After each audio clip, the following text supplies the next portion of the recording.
अध्याय 721 long how chain का मौका मुठभेड़ भाग 3।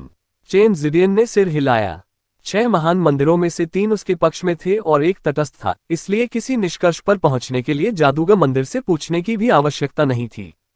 हालांकि मंदिर के प्रति सम्मान के कारण चेन जिडियन ने ली झेंगजी की ओर प्रश्नवाचक दृष्टि से देखा।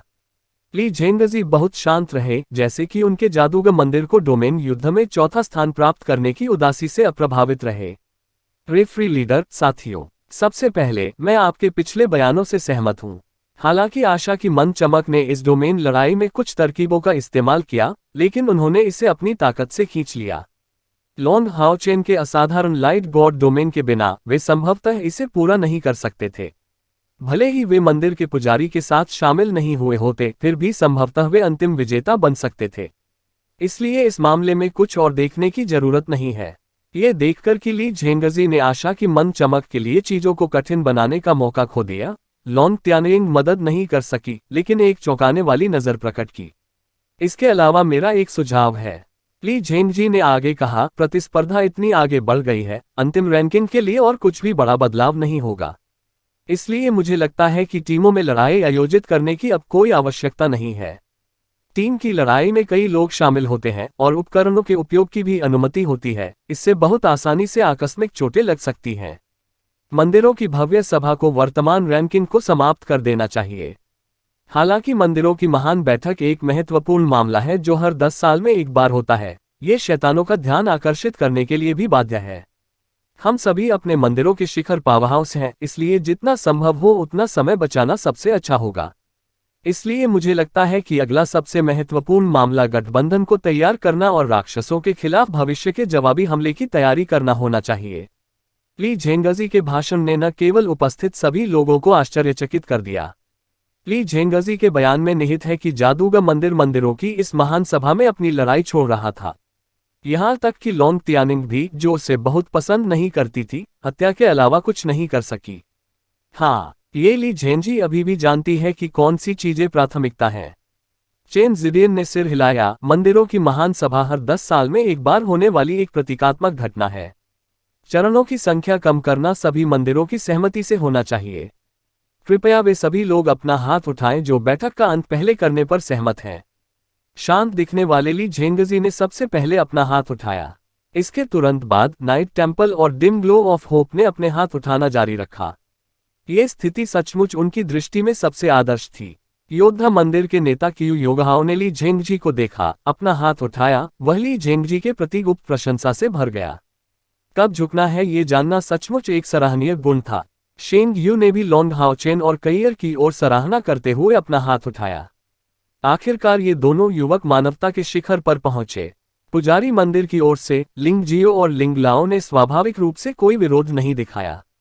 उन्होंने फिलहाल तीसरी एक रैंकिंग हासिल की थी, पुजारी के मंदिर के लिए अभूतपूर्व। यदि एक पक्ष उस बिंदु पर प्रतियोगिता समाप्त करने के लिए अधिक इच्छुक होता तो यह निश्चित रूप से उनका होता। केवल एक हाथ नहीं उठाया गया था और अब केवल आत्मा मंदिर ही शेष बचा था। सभी की निगाहें चेन होंग्यू पर टिक गईं। हालांकि वह एक सख्त बुरा आदमी था, लेकिन उसका षड्यंत्रकारी दिल शायद ही कभी परास्त हो पाता था। इससे कोई फर्क नहीं पड़ता कि वह 5वें स्थान वाले स्पिरिट टेम्पल को देखने के लिए कितना अनिच्छुक था, फिर भी स्पिरिट टेम्पल को नए गठबंधन में बनाए रखने के लिए उसे अभी भी ठीक से आगे बढ़ना था। वोट के दौरान चेन होंग्यू शेंगयू को सुनने की इच्छा से बहुत धीरे से शब्द बुदबुदाते दिखे। कम से कम हमारे पास कुछ अन्य लोगों की तुलना में अधिक अंक हैं। मुझे लगता है बहुत बुरा नहीं है। इस बार शेंगयू ने ध्यान नहीं दिया। चेहरे पर मुस्कान लिए वह शांत और तनाव मुक्त दिख रहे थे। ली झेंगजी के प्रस्ताव पर सभी को सहमत देखकर चेन जिडियन ने सिर हिलाया। अच्छा, उस स्थिति में मैं फ्री नेता मंदिरों की महान सभा के अंत की घोषणा करता हूं। रैंकिंग इस प्रकार है: नंबर 1 आशा की किरण, नंबर 2 पुजारी का मंदिर, नंबर 3 शूरवीर का मंदिर, नंबर 4 जादूगर का मंदिर, नंबर 5 आत्मा का मंदिर, नंबर 6 हत्यारे का मंदिर और नंबर 7 योद्धा का मंदिर। कल सुबह 6 महान मंदिरों और डिम ग्लो ऑफ होप के प्रतिनिधियों को नए गठबंधन के मामलों पर चर्चा करने के लिए एक बैठक आयोजित करनी है। हाँ, उन सभी ने एक ही समय में चेन जिडियन को प्रणाम किया। कोई भी इस बात से इनकार नहीं कर सकता कि यह महान चरित्र उनके लिए सबसे उपयुक्त रेफरी लीडर था। मंदिरों की महान सभा 3 चरणों के बाद जल्दी समाप्त हो गई। कोई भी बता सकता है कि यह सचमुच एक अप्रत्याशित बात थी। पिछली पीढ़ी की नज़र में मुलाकात का यह उदाहरण सचमुच इतिहास के एक अनूठे युग के सितारों में अंकित हो गया। ली झेंगजी के चेहरे पर एक फीकी मुस्कान थी जब वह लॉन्ग हाओचेन के सामने चल रही थी, उसके सामने अपना हाथ फैलाते हुए, बधाई हो हाओचेन। लॉन्ग हाओचेन ने उसे ईमानदारी से उत्तर दिया, धन्यवाद। चिंता मत करो, मैं तुम्हें परेशान नहीं करूंगा। ली झेंगजी ने उसे देखकर मुस्कुराते हुए कहा, मैं उस दिन का इंतजार करूंगा जब आपके पास एक दिव्य सिंहासन होगा। लॉन्ग हाओचेन को दी गई बधाई का मतलब ये भी था कि ली झेंगजी नए गठबंधन के नेतृत्व के लिए लड़ाई छोड़ रहे थे। इस महान प्रतिद्वंद्वी के बिना बाकी सब बहुत आसान होगा। लॉन्ग हाओचेन ने सिर हिलाया, जरूर। लॉन्ग तियानयिंग ली झेंगजी के कंधे को थपथपाते हुए उसके पक्ष में शामिल हो गई। युवा पीढ़ी आ रही है। मूल रूप से मुझे लगता था कि आप हमेशा बहुत छोटे थे, लेकिन अब आप बहुत अधिक बूढ़े दिखते हैं। हे। ली झेंगजी ने कहा, ओल्ड लॉन्ग, हालांकि यह ज्यादा नहीं था, आपने एक अच्छे बेटे को जन्म दिया और अब एक अच्छे पोते को। उसका उपहास सुनकर लॉन्ग तियानयिंग ने इसे दिल पर नहीं लिया, बस गहराई से हंसते हुए कहा, ये मेरे महान जीन हैं। चेन होंग्यू ने जोर से हंसी, बकवास। मैं दोनों के बीच समानता नहीं देख सकता और वह बहुत बेहतर दिखता है। अस्तित्वहीन गुणों का श्रेय स्वयं को न दें। लॉन्ग तियानिंग हंसी, कहो तुम्हें क्या चाहिए। ये बूढ़ा आज अच्छे मूड में है, मैं इसे हम दोनों की ईर्ष्या समझूंगा। अन्य मंदिरों के अगुवे सचमुच ईर्ष्यालु थे। ईर्ष्या हुई कि लॉन्ग तियानिंग का इतना अच्छा पोता था।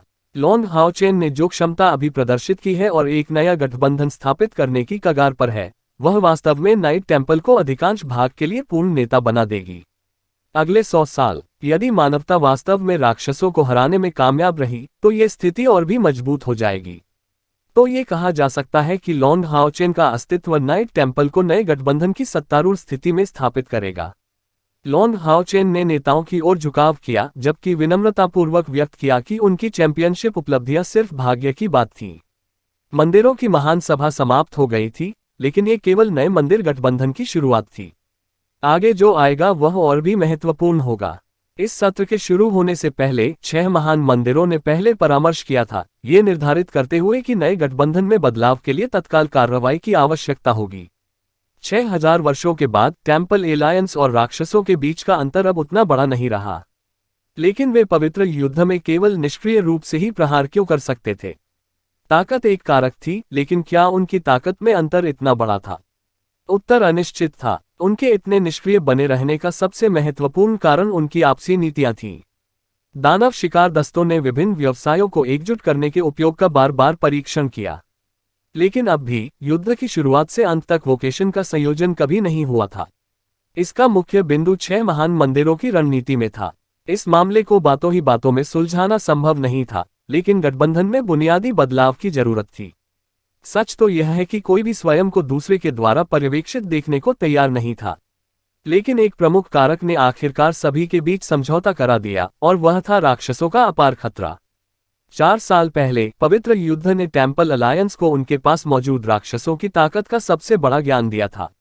इससे पहले सभी 6 महान मंदिरों ने माना था कि भले ही गठबंधन का हमला अपर्याप्त था, लेकिन उनकी सुरक्षा पर्याप्त थी। लेकिन वास्तव में भले ही राक्षसों ने अपनी पूरी ताकत न लगाई हो और उनकी सबसे मजबूत जातियों को अभी भी शुरू से अंत तक भाग लेना पड़ा हो, फिर भी उनके लिए राक्षसों के आक्रमण को रोकना बहुत मुश्किल होगा। न केवल उन्हें विनाशकारी नुकसान उठाना पड़ा, बल्कि वे अपने कुछ किले भी खोने के करीब थे। केवल हत्यारे, योद्धा और पुजारी के मंदिर ही थे जिन्होंने इसे अधिक गहराई से अनुभव किया। इसके 3 मंदिर दुश्मनों के हमले में लगभग नष्ट हो गए थे। नतीजतन पवित्र युद्ध समाप्त होने के बाद 6 महान मंदिरों ने विभिन्न समझौते किए, धीरे धीरे एक नए गठबंधन की स्थापना के लिए सहमति व्यक्त की। राक्षसों के खतरे का विरोध करने और मानवता को आगे बढ़ने के लिए वे स्वार्थी रूप से आगे बढ़ना जारी नहीं रख सके। इससे कोई फर्क नहीं पड़ता कि भविष्य में मानवता का संतुलन कैसा होगा, उनकी पहली प्राथमिकता मानव जाति को बनाए रखना था, अन्यथा बात ही नहीं होती। हालांकि इस नए गठबंधन का नेतृत्व कौन करेगा, इस बात पर काफी समय से चर्चा चल रही थी। अंत में ग्रैंड अलायंस गैदरिंग के इस सत्र को यह निर्धारित करना था, उनकी ताकत को उनके लिए बोलने दें। यदि यह आशा की मन चमक के अचानक शामिल होने के लिए नहीं होता, तो किसी को डर हो सकता था कि नाइट के मंदिर और जादूगर के मंदिर की लड़ाई आखिरी क्षण तक जारी रहेगी। ली झेंगजी का इस्तीफा केवल डिम ग्लो के प्रदर्शन के कारण नहीं था आशा की, लेकिन नाइट टेम्पल की शक्ति के कारण भी। मूल रूप से उनका मानना था कि जादूगर मंदिर पूरी तरह से नाइट मंदिर से आगे निकल जाएगा, लेकिन जब चीजें वास्तव में शुरू हुईं, तो नाइट मंदिर अपने 2 दिव्य शूरवीरों के भाग लेने के बिना ही जादूगर मंदिर पर कब्जा करने में कामयाब रहा। ये ली झेंगजी के लिए एक बड़ा झटका था, जिन्होंने इस स्थिति की उम्मीद नहीं की थी। अब बिना किसी संदेह के लड़ाई जारी रखना महत्वहीन होगा। ऐसा कोई रास्ता नहीं था कि Temple of the Night, Temple of the Match के लिए नेता का पद छोड़ दे। हालांकि Demeglo of Hope Demon Hunt Squad का नेतृत्व लॉन्ग हाओ चेन ने किया था, आखिरकार यह एक डेमन हंट स्क्वाड था और परिणामस्वरूप विभिन्न पक्षों के 6 पावरहाउस से बना था।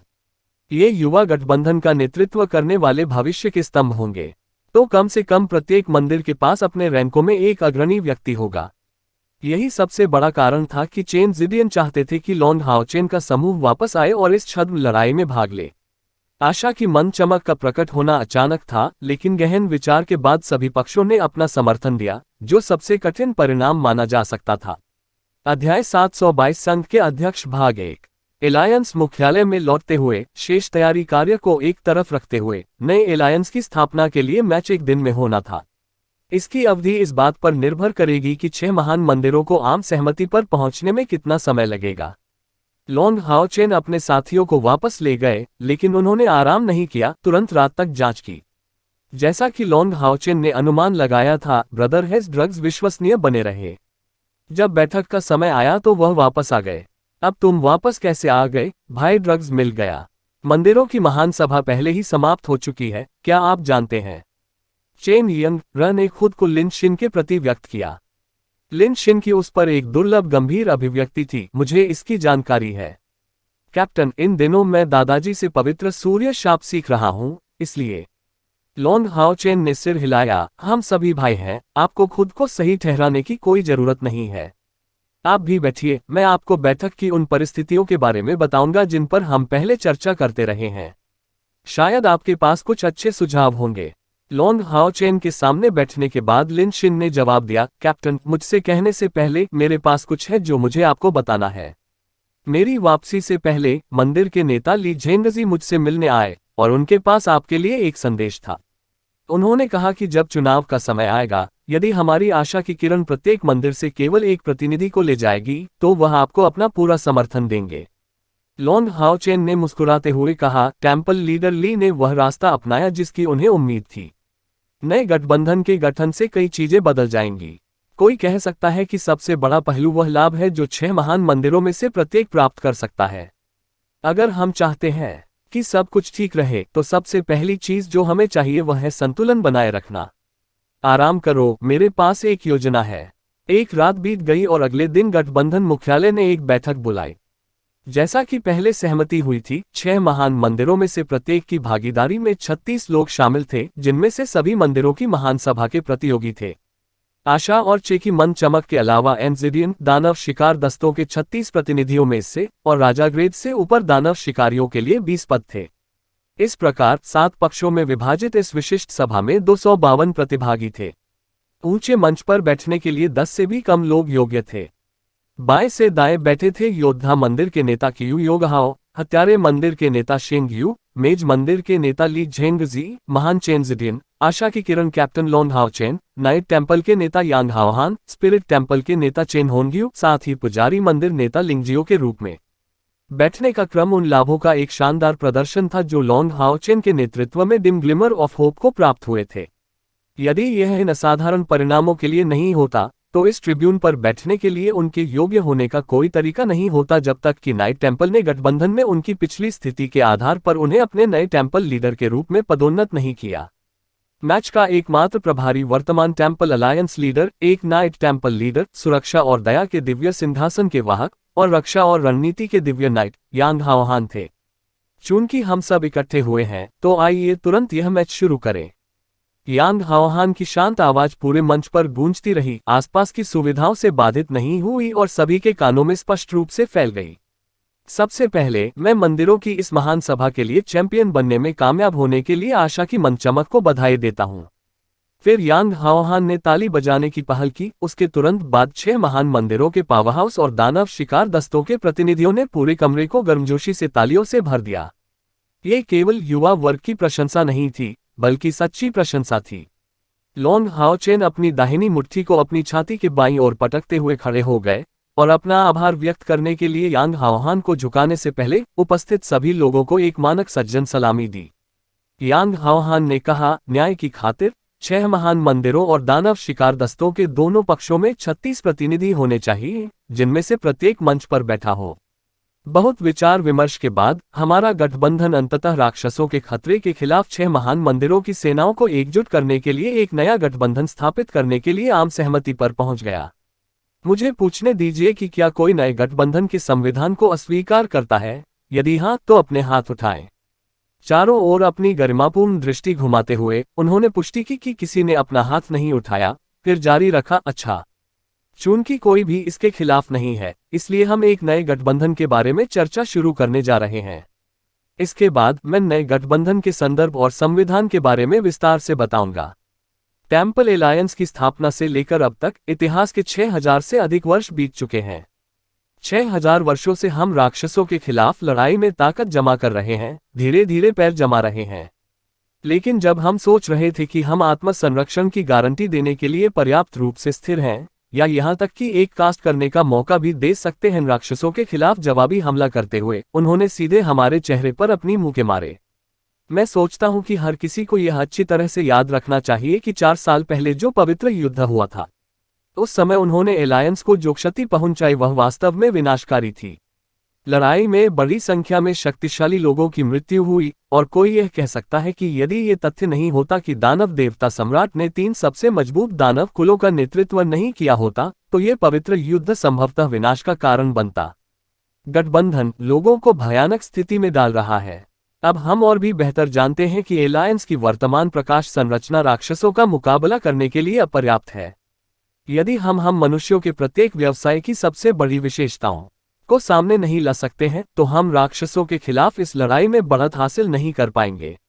इस प्रकार एक संपूर्ण नए गठबंधन को जन्म देने के लिए 6 महान मंदिरों को एकीकृत किया जाना चाहिए।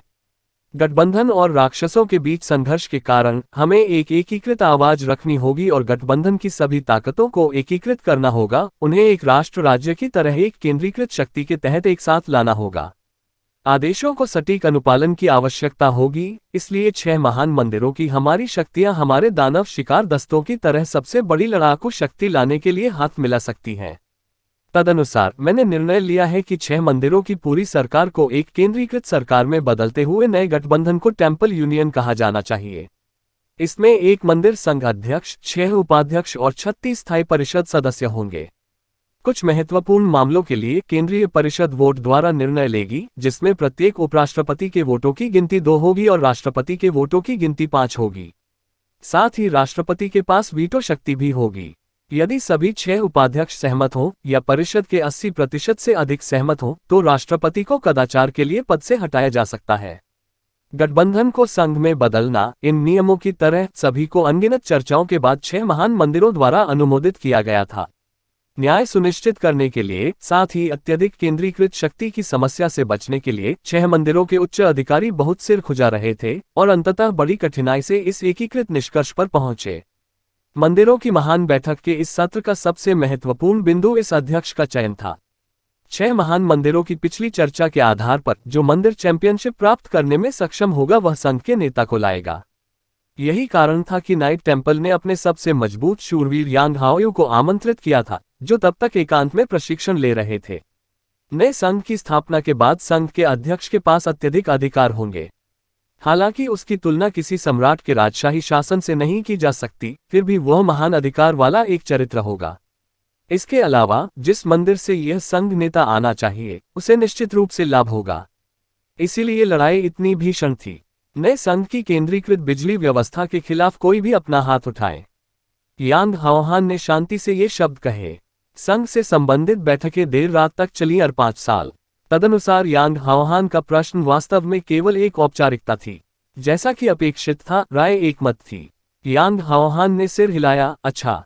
इसके बाद हम राष्ट्रपतियों और उपराष्ट्रपतियों को निर्धारित करने के लिए मतदान कराएंगे। राष्ट्रपति पद के उम्मीदवार ग्लिमर ऑफ होप के कप्तान लॉन्ग हाओचेन हैं। उपराष्ट्रपति के लिए उम्मीदवार कियू योगहाओ, योद्धा मंदिर नेता, शेंगयू, हत्यारे मंदिर नेता, ली झेंगजी, जादूगर मंदिर नेता, लोंग तियानिंग, नाइट मंदिर नेता, चेन होंग्यू, आत्मा के मंदिर नेता और हैं लिंगजियो, पुजारी के मंदिर नेता। इन 6 मंदिर नेताओं से हर किसी को परिचित होना चाहिए। आगे मैं राष्ट्रपति पद के उम्मीदवार लोंग हाओचेन का परिचय दूंगा। लोंग हाओचेन, पुरुष, उम्र 25 वर्ष, व्यवसाय डुअल नाइट एवेंजर और गार्जियन, दानव शिकार दस्ते के कप्तान। आशा की मंद चमक, जबरदस्त सहज आंतरिक आध्यात्मिक ऊर्जा के साथ उसे प्रकाश की भौतिकता प्रदान की। दूसरे दर्जे का पवित्र शूरवीर और पहले से ही दिव्य सिंहासन की स्वीकृति प्राप्त करने के लिए योग्य है। इससे पहले लोंग हाओचेन ने डेमन स्लेयर सिलेक्शन की चैंपियनशिप जीती थी, जिसके परिणामस्वरूप Dim Glow of Hope Demon Slayer squad की स्थापना हुई थी। वह जिस टीम का नेतृत्व कर रहे हैं उसने 4 राक्षस देवताओं को मार डाला है, 2 राक्षस देव स्तंभों को नष्ट कर दिया है। पवित्र युद्ध में उन्होंने शूरवीर के मंदिर, हत्यारे के मंदिर, योद्धा के मंदिर और जादूगर के मंदिर के संबंध में महान योग्यताएं प्राप्त की। टेम्पल्स की ग्रैंड गैदरिंग के इस सत्र में इसे Demeglo of Hope Demon Hunt Squad ने जीता था। इस तरह वह राष्ट्रपति पद के उम्मीदवार बन गए। यदि कोई राष्ट्रपति पद के लिए आपके नामांकन का विरोध करता है तो कृपया अपना हाथ उठाएं।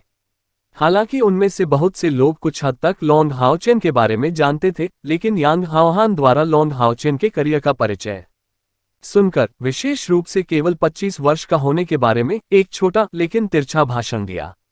लेकिन सौभाग्य से किसी ने विरोध में हाथ नहीं उठाया। यांग हाओहान ने चुपके से आह भरी। उन्हें सबसे अधिक डर इस क्षेत्र में समस्या बढ़ती देख रहा था। हालांकि इसका विरोध करने वाले कुछ लोग इस निर्णय को रद्द करने के लिए पर्याप्त नहीं होंगे, फिर भी नए संघ में हाओचेन के भविष्य के शासनकाल पर इसका बुरा प्रभाव पड़ेगा। इस प्रकार चूंकि किसी ने आपत्ति नहीं जताए, इसलिए राष्ट्रपति का मामला तय हो गया है। जबकि 6 उपराष्ट्रपति उम्मीदवारों के लिए क्या किसी को आपत्ति है?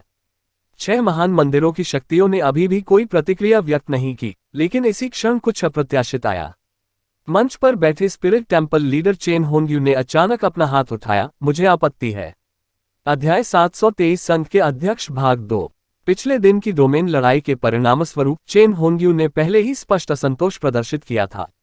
उसकी अचानक आपत्ति ने तुरंत आसपास मौजूद सभी लोगों का ध्यान खींच लिया। लोगों की निगाहें उस पर टिक गईं। चेन होंग्यू खड़े हो गए, उनके चेहरे पर शांति के भाव थे। मैं मुझे संघ का उपाध्यक्ष बनाने के प्रस्ताव पर अपना विरोध व्यक्त करता हूं। यांग हाओहान ने आश्चर्य से उसकी ओर देखा और झिझकते हुए उत्तर दिया, भाई चेन, आपको इस बारे में अवश्य सोचना चाहिए। आप आत्मा के मंदिर का प्रतिनिधित्व करते हैं। चेन होंग्यू ने शांति से समझाया, मैंने पहले ही इस बारे में स्पष्ट रूप से सोच लिया है। मुझे बस एक परिषद सदस्य ही बने रहना है। यह उपराष्ट्रपति पद नए का होना चाहिए। हमारे आत्मा के मंदिर के नेता। वह एक नया नेता। ऐसे शब्द सुनकर समस्त श्रोतागण अत्यधिक भयभीत हो गए। वास्तव में स्पिरिट टेम्पल और नाइट टेम्पल एक ही नहीं थे। आत्मा मंदिर का हमेशा एक ही नेता होता था। स्पिरिट टेम्पल के नेता का परिवर्तन टेम्पल अलायंस के लिए एक बहुत बड़ा मामला था, इस हद तक कि सभी को उन परिवर्तनों के बारे में पहले से ही पता था। चेन होंग्यू की घोषणा बहुत अचानक थी। चेन होंग्यू ने शांति से कहा, इसमें अजीब बात क्या है? हमारा आत्मा मंदिर हमेशा लोकतांत्रिक तरीके से शासित रहा है, जो एक ऐसे मंदिर नेता के आसपास केंद्रित है जिसके पास पद संभालने की क्षमता है। मेरे टेम्पल के चेन यंगर पहले ही साधना के 9वें चरण तक पहुंच चुके हैं और उनके पास गॉड बीस्ट डोमेन है, जो मुझसे बेहतर है। इसके अलावा वह मेरे आत्मा मंदिर की पहली पवित्र आत्मा बेटी है और उसे पवित्र आत्मा मंदिर रूप दिव्य उपकरण विरासत में मिला है। वह मेरे आत्मा मंदिर के नेता के रूप में नेतृत्व करने के लिए अधिक उपयुक्त नहीं हो सकती थी। इसलिए स्वाभाविक रूप से मुझे उपराष्ट्रपति का पद आपके लिए छोड़ देना चाहिए। पिछली रात हमारे आत्मा के मंदिर ने पहले ही एकीकृत स्वीकृति दे दी है। कहा जा सकता है कि मंच पर बैठे सभी लोगों के हाव भाव अलग अलग थे। लोंग हाओचेन की अभिव्यक्ति हैरान करने वाली थी, जबकि मंदिर के अन्य सभी नेताओं ने गुप्त रूप से शाप दिया, कितना चालाक बूढ़ा आदमी है। ऐसा कैसे नहीं हुआ? मंदिरों की भव्य सभा के समय चेन होंग्यू का खेल अद्भुत था। उन्होंने न केवल लोंग हाओचेन का कड़ा विरोध किया, बल्कि बाद में डोमेन लड़ाई में उनसे पूछताछ भी की। और इस महत्वपूर्ण बिंदु पर पहुंचने पर उन्होंने अपने मंदिर का नेतृत्व सीधे चेन यंगर को सौंपकर एक पूर्ण बदलाव किया। इसका तात्पर्य यह था कि आशा की मंद चमक पहले से ही मंदिर संघ में 2 प्रमुख पदों पर थी। इस बीच उपराष्ट्रपतियों के बीच उनके लोगों में से एक के होने का मतलब ये होगा कि ऐसी स्थिति जिसमें 6 उपराष्ट्रपति एक साथ मिलकर लॉन्ग हाओचेन की निंदा करेंगे और उन्हें राष्ट्रपति के पद से वंचित करेंगे, अब संभव नहीं होगा। यह उपकार सचमुच अतुलनीय था। यहाँ तक कि ली झेंगजी भी मदद नहीं कर सके, लेकिन चुपचाप आह भरी। कितना हिसाब किताब। चेन होंग्यू का अचानक पदत्याग न केवल आश्चर्यजनक था, बल्कि इससे आशा की फीकी चमक भी प्राप्त हुई। साथ ही यह एक ऐसा कदम था जिसने परोक्ष रूप से नाइट टेम्पल को उनके कर्जदार बना दिया। सचमुच यह एक गहन आंदोलन था। चेन होंग्यू के ये कहने के ठीक बाद वह मंच से चले गए। चेन यंग शून्य र को संकेत करते हुए वह आराम से आत्मा मंदिर की ओर चले गए। चेन यंग र अपने दादा के इस कदम से हैरान रह गई, लेकिन उसके पास उस समय मंच पर कदम रखने के अलावा कोई विकल्प नहीं था।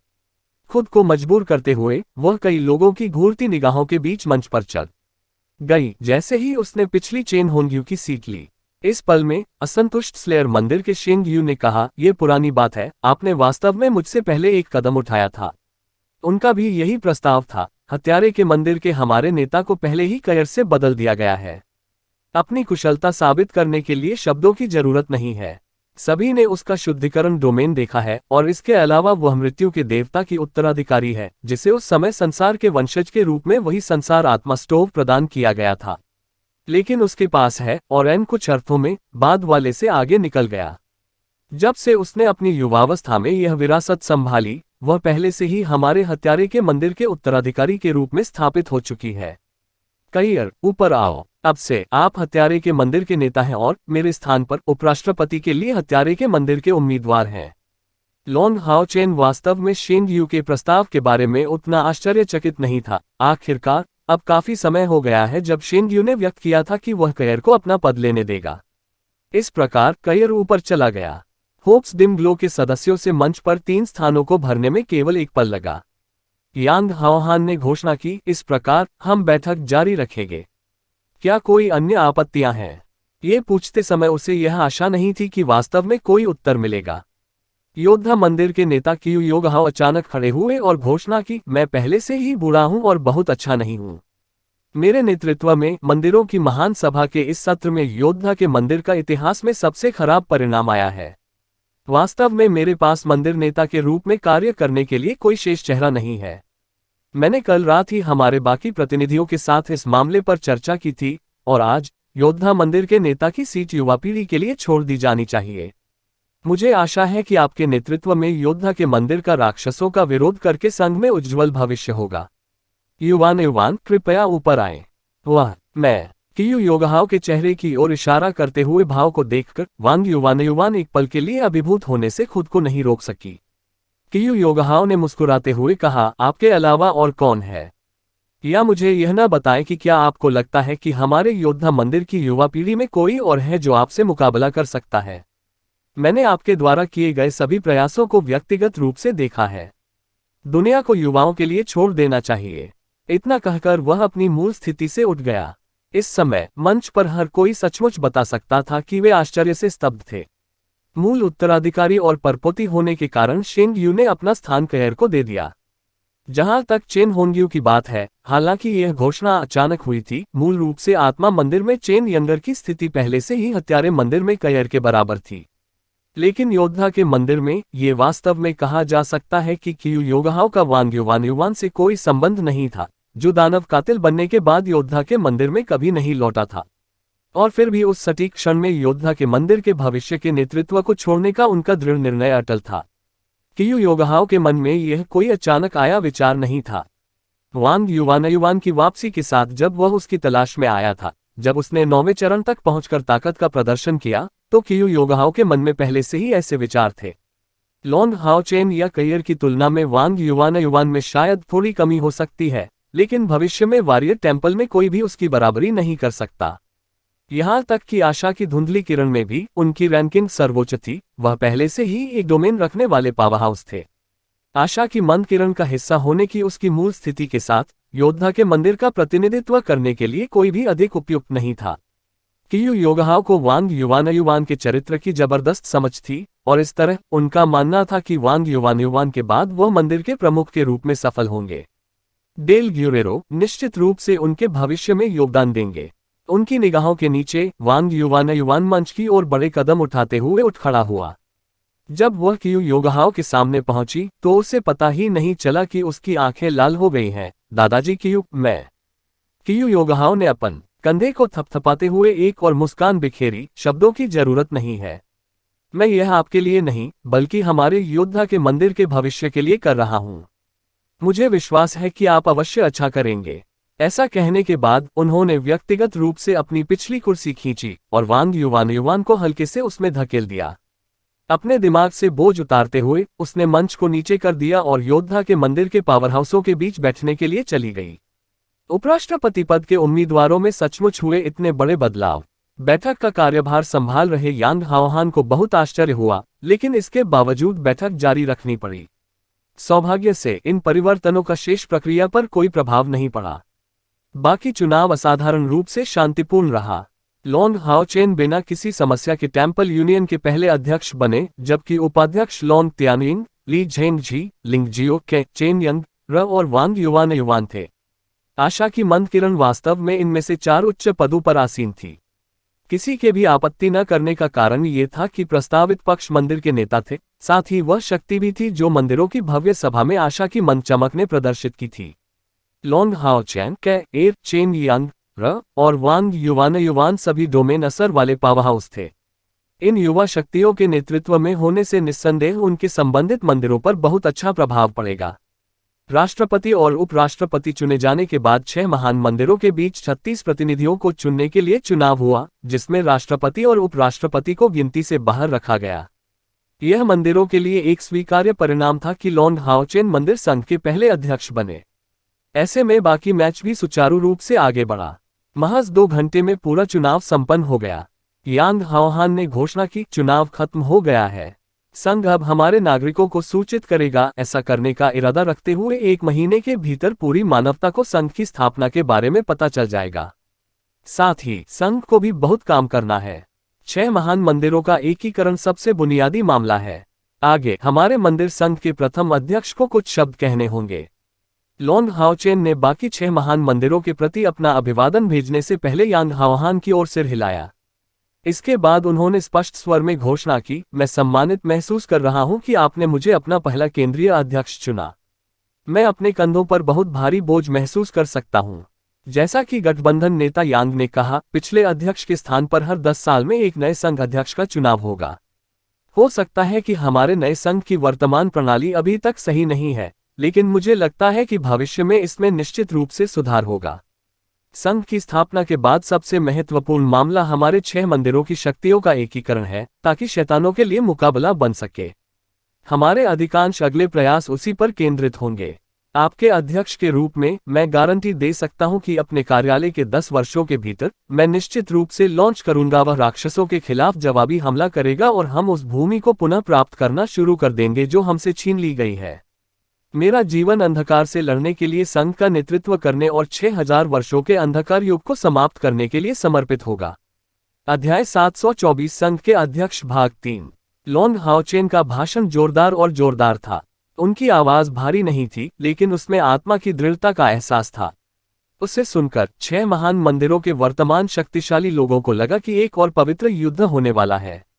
रुकने के बाद लॉन्ग हाओचेन ने आगे कहा, मैं अभी भी युवा हूं और संघ अभी स्थापित हुआ है, इसलिए मुझे सभी के समर्थन की आवश्यकता है। अगले समय में मेरे पास संघ के मामलों को संभालने के लिए ज्यादा समय नहीं होगा, क्योंकि मुझे और मेरे साथियों को कम से कम समय में अपनी ताकत बढ़ानी होगी। संघ का प्रबंधन बड़े पैमाने पर उपाध्यक्षों लॉन्ग त्यानिंग, ली झेंगजी और लिंगजियो के साथ साथ बाकी प्रतिनिधियों द्वारा किया जाएगा। शेष सम्मेलन बिना किसी समस्या के संपन्न हुआ। हालांकि लॉन्ग हाओचेन संघ के अध्यक्ष थे, फिर भी उनके लिए सबसे महत्वपूर्ण बात अपनी व्यक्तिगत ताकत बढ़ाना था। वह और आशा की मंद किरण के बाकी सदस्य अभी भी युवा थे और उनकी प्रगति का अंतर अधिक था।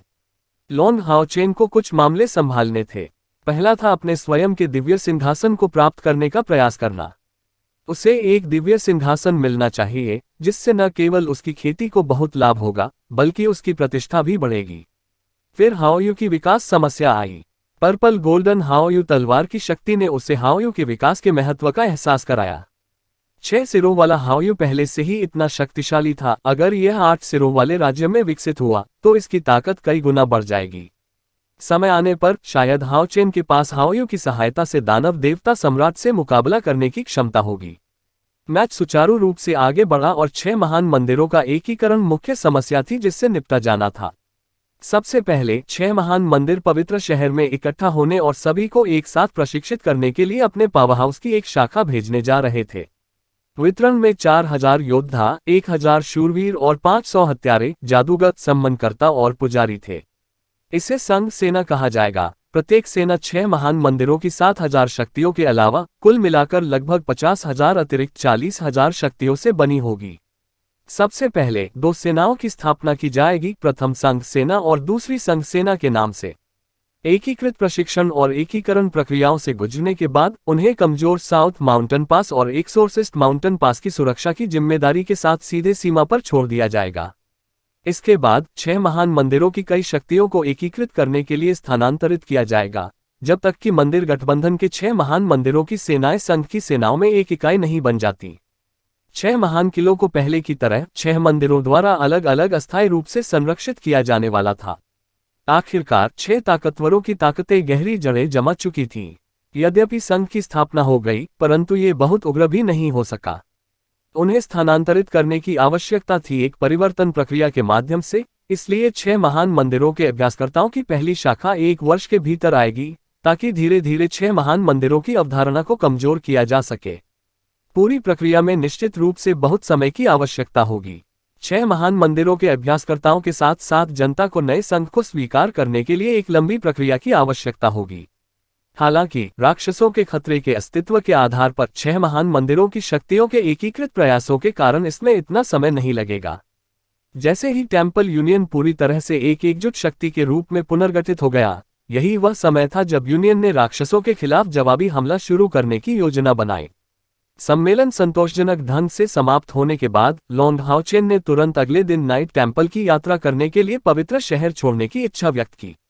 हाओयू ही वह मुख्य कारण था जिसके कारण लॉन्ग हाओ चेन वापस लौटने के लिए उत्सुक था। हाओयू के पर्पल गोल्डन स्वॉर्ड में उनके परिवर्तन के बाद हाओयू के साथ उनका रक्त बंधन एक नए स्तर तक बढ़ गया कहा जा सकता है। इसके अलावा इस अवधि में उनकी ताकत की प्रगति ने भी उन्हें कुछ हद तक प्रभावित किया, तो इसका विकास अब बढ़ने के कगार पर था और किसी भी स्थिति में इसे दबाना अब असंभव हो सकता था। अपने अंतिम विकास में हाओयू को लिच राजा के शक्तिशाली हमलों का सामना करना पड़ा, इसलिए उसके विकास की सफलता काफी हद तक भाग्य की बात होगी।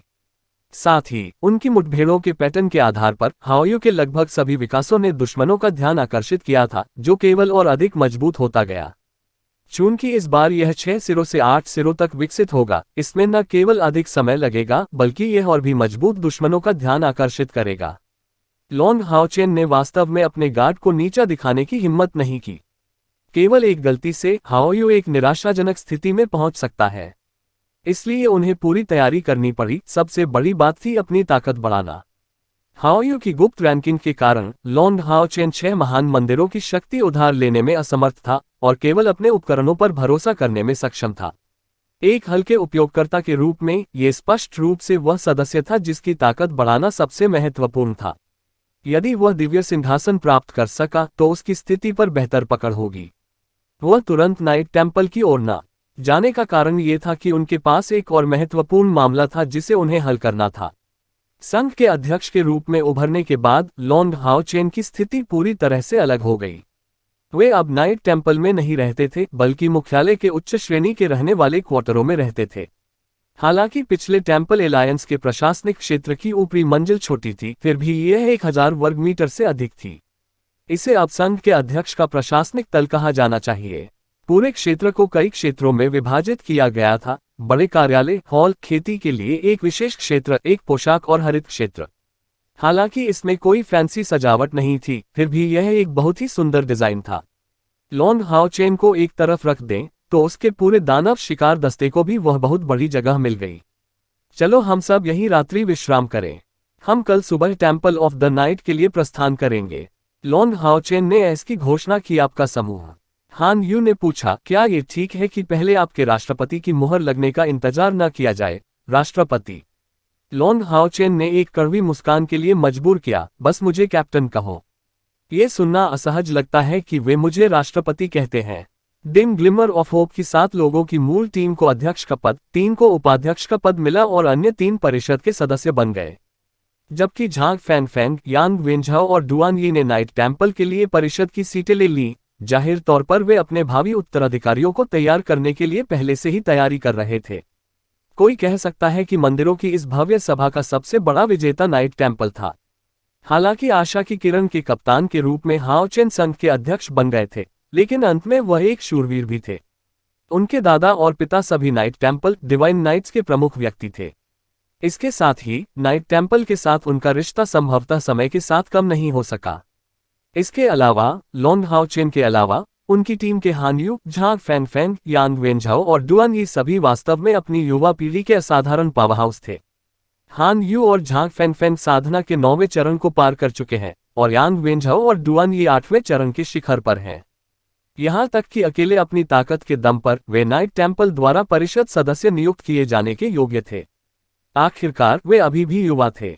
मूल रूप से नाइट टेम्पल की तुलना में मेज टेम्पल का सबसे बड़ा लाभ ये था कि नाइट टेम्पल के पास पुरानी पीढ़ी की जगह लेने के लिए पर्याप्त प्रतिभा नहीं थी, लेकिन इस सत्र ने साबित कर दिया कि इस दृष्टिकोण को संशोधित करना होगा।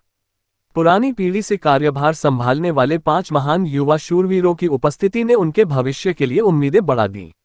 लॉन्ग तियानयिंग और यांग हाओहान सम्मेलन में कम महत्वपूर्ण थे, जिसमें नाइट टेम्पल एक बार फिर सबसे बड़ा विजेता था। ये कहा जा सकता है कि नए संघ ने अन्य मंदिरों को समझाने के लिए एक आदर्श डिजाइन तैयार किया था। लॉन्ग हाओचेन के शब्दों की प्रतिक्रिया में अन्य सभी मुस्कुराए।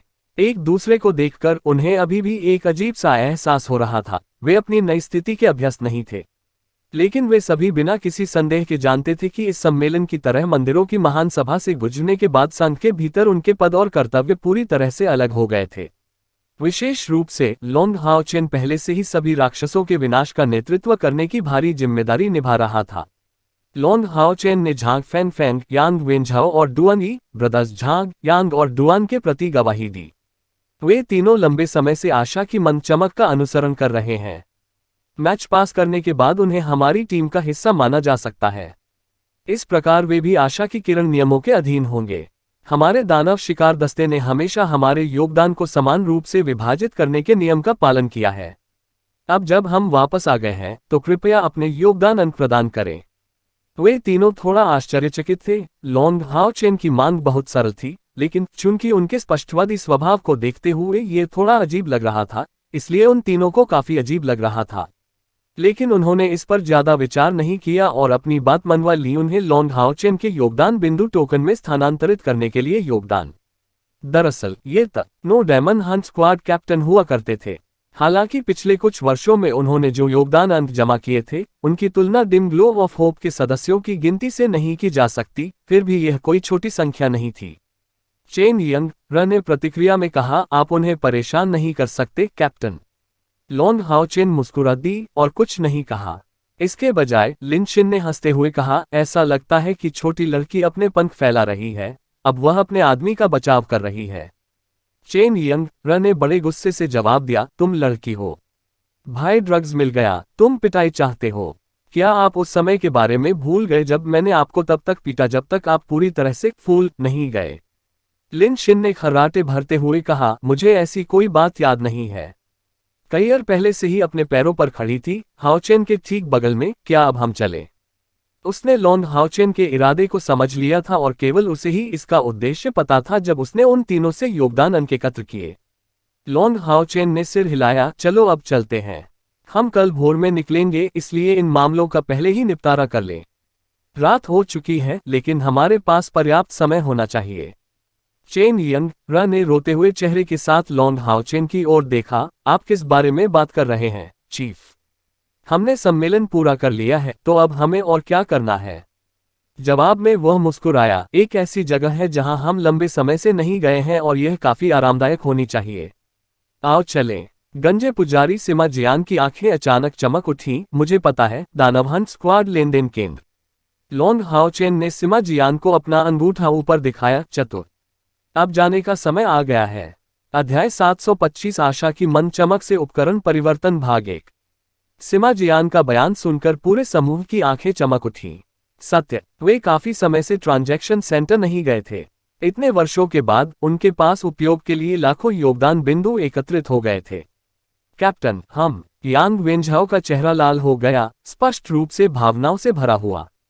डुआन यी और झांग फैनफैन के लिए भी यही बात लागू हुई, जिन्हें तुरंत एहसास हुआ कि लॉन्ग हाओचेन ने अपने योगदान अंक क्यों एकत्र किए थे। यह उनके लिए उपकरणों के बिल्कुल नए सेट खरीदने के लिए था।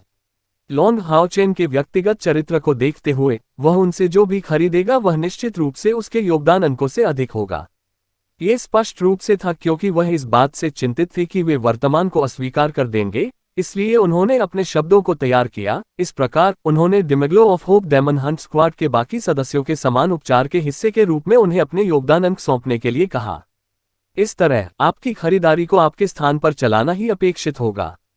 वह न केवल उनकी मदद कर रहे थे बल्कि उन्होंने उन्हें भरपूर सम्मान भी दिया। लॉन्ग हाओचेन ने मुस्कुराते हुए कहा, चिंता मत करो, यदि तुम मुझे अपना कप्तान मानते हो तो मेरी बात सुनो। सिमा जियान ने टिप्पणी की, चीफ, मैं अपना छोटा फूल लाऊंगी। उसकी मौजूदगी से कोई भी अच्छी चीज हमारे नेटवर्क से बच नहीं पाएगी। लॉन्ग हाओचेन ने कुछ झिझक दिखाए, क्या शीर्षक वाले दानव हंट स्क्वाड को दानव हंट स्क्वाड लेनदेन केंद्र में बाहरी चीजें लाने की अनुमति है? लिन शिन ने टिप्पणी की, बॉस, अब आप संघ के अध्यक्ष हैं। क्या यह मामला आसानी से नहीं सुलझना चाहिए? लॉन्ग हाओचेन ने गंभीर दृष्टि से उत्तर दिया, राष्ट्रपति का पद इस संघ एक विशेषाधिकार नहीं बल्कि एक जिम्मेदारी है। सिमा जियान ने उत्तर दिया, बॉस, आराम से। मेरा छोटा सफेद फूल ग्रेट अलायंस ऑक्शन हाउस का उत्तराधिकारी है, जिसका Demon Hunt Squad Transaction Centre के साथ बहुत अच्छा संबंध है और इसलिए इसे ट्रांजैक्शन सेंटर के हर अनुभाग में प्रवेश करने की अनुमति है। इससे हमें परेशानी नहीं होगी। उसकी उम्र के कारण उससे कम न आंकें, वह ग्रैंड एलायंस नीलामी घर की वर्तमान प्रमुख मूल्यांकक है। मुझे यकीन है कि ट्रांजैक्शन सेंटर में कितनी अच्छी चीजें हैं, यह उनसे बेहतर कोई नहीं जानता। यहां तक कि नए से नया खजाना भी उसकी नजरों से बच नहीं पाएगा। उसकी आत्मसंतुष्टि की भावना को देखकर वांग युवान ने जवाब में हंसते हुए कहा, सिमा, तुम्हारे प्रसन्न चेहरे से कुछ लार निकलने वाली है। उसने बिना ज्यादा सोचे जवाब दिया, लार का वह टुकड़ा खुशी है। लॉन्ग हाओचेन मुस्कुराए, ठीक है सिमा, मिस फैंग लिंगर को आमंत्रित करें। आइए पहले लेनदेन केंद्र की ओर चलें। चलो थोड़ा साथ मिलें। हाँ राष्ट्रपति। सिमा जियान अचानक मुड़ने और दौड़ने से पहले प्रतिक्रिया में झुक गई और बाकी लोग हंसी का फव्वारा छोड़े बिना नहीं रह सके। न केवल वे वापस आ गए बल्कि उन्होंने अपनी योजनाएं पूरी तरह से पूरी कर ली। उनके जीवन में एक नया अध्याय शुरू हो रहा था। दानव हंटर लेनदेन केंद्र। आशा की मन चमक की उपस्थिति बेहद कम प्रोफाइल वाली थी। उनमें से प्रत्येक ने एक लबादा पहना था और लॉन्ग हाओचेन ने संघ अध्यक्ष के रूप में अपने अधिकार का जरा भी उपयोग नहीं किया। वे बस किसी भी सामान्य दानव शिकार दस्ते की तरह काम कर रहे थे क्योंकि वे चुपचाप अंदर घुस गए थे। लेन देन केंद्र पूरी तरह से खचाखच भरा हुआ था और मंदिरों की भव्य सभा के कारण कई दानव शिकार दस्तों ने इसे देखने के लिए चुना था। हाल ही में वह स्थान वास्तव में लोगों से भरा हुआ था और अच्छी चीजों से भरा हुआ था। लॉन्ग हाओचेन का समूह स्वाभाविक रूप से पहली मंजिल पर नहीं रुका और दूसरी मंजिल की ओर बढ़ गया। सड़क पर बड़ी भीड़ जमा थी और अचानक एक युवक को खुशी से उछलते और रोते देखा गया। ठीक है, आखिरकार मैंने इसे अपने हाथ में ले लिया है। इस मामूली सी लगने वाली छलांग ने संयोगवश लॉन्ग हाओचेन के समूह का रास्ता रोक दिया था। युवक के साथी भी उत्साहित होकर उस रास्ते को रोकने में योगदान दे रहे थे। क्षमा करें, हमें जाने दीजिए। हाओचेन की ओर से हान यू के शब्द जानबूझकर धीमे, इतने तेज लग रहे थे कि ये लोग सुन सकें। जैसे ही उस युवक ने अपना सिर घुमाया, वह लॉन्ग हाओचेन के हुड वाले समूह को देखकर आश्चर्यचकित हुए बिना नहीं रह सका। उसने तुरंत एक बड़ी तलवार निकाली जो एक बहुत अच्छे जादुई उपकरण की तरह लग रही थी। फिर भी यह आकलन Demon Hunt Squad Transaction Centre की पहली मंजिल पर जो था उस पर आधारित था। ये नवयुवक बहुत अच्छे लग रहे थे, बस कुछ हद तक अनुभवहीन थे।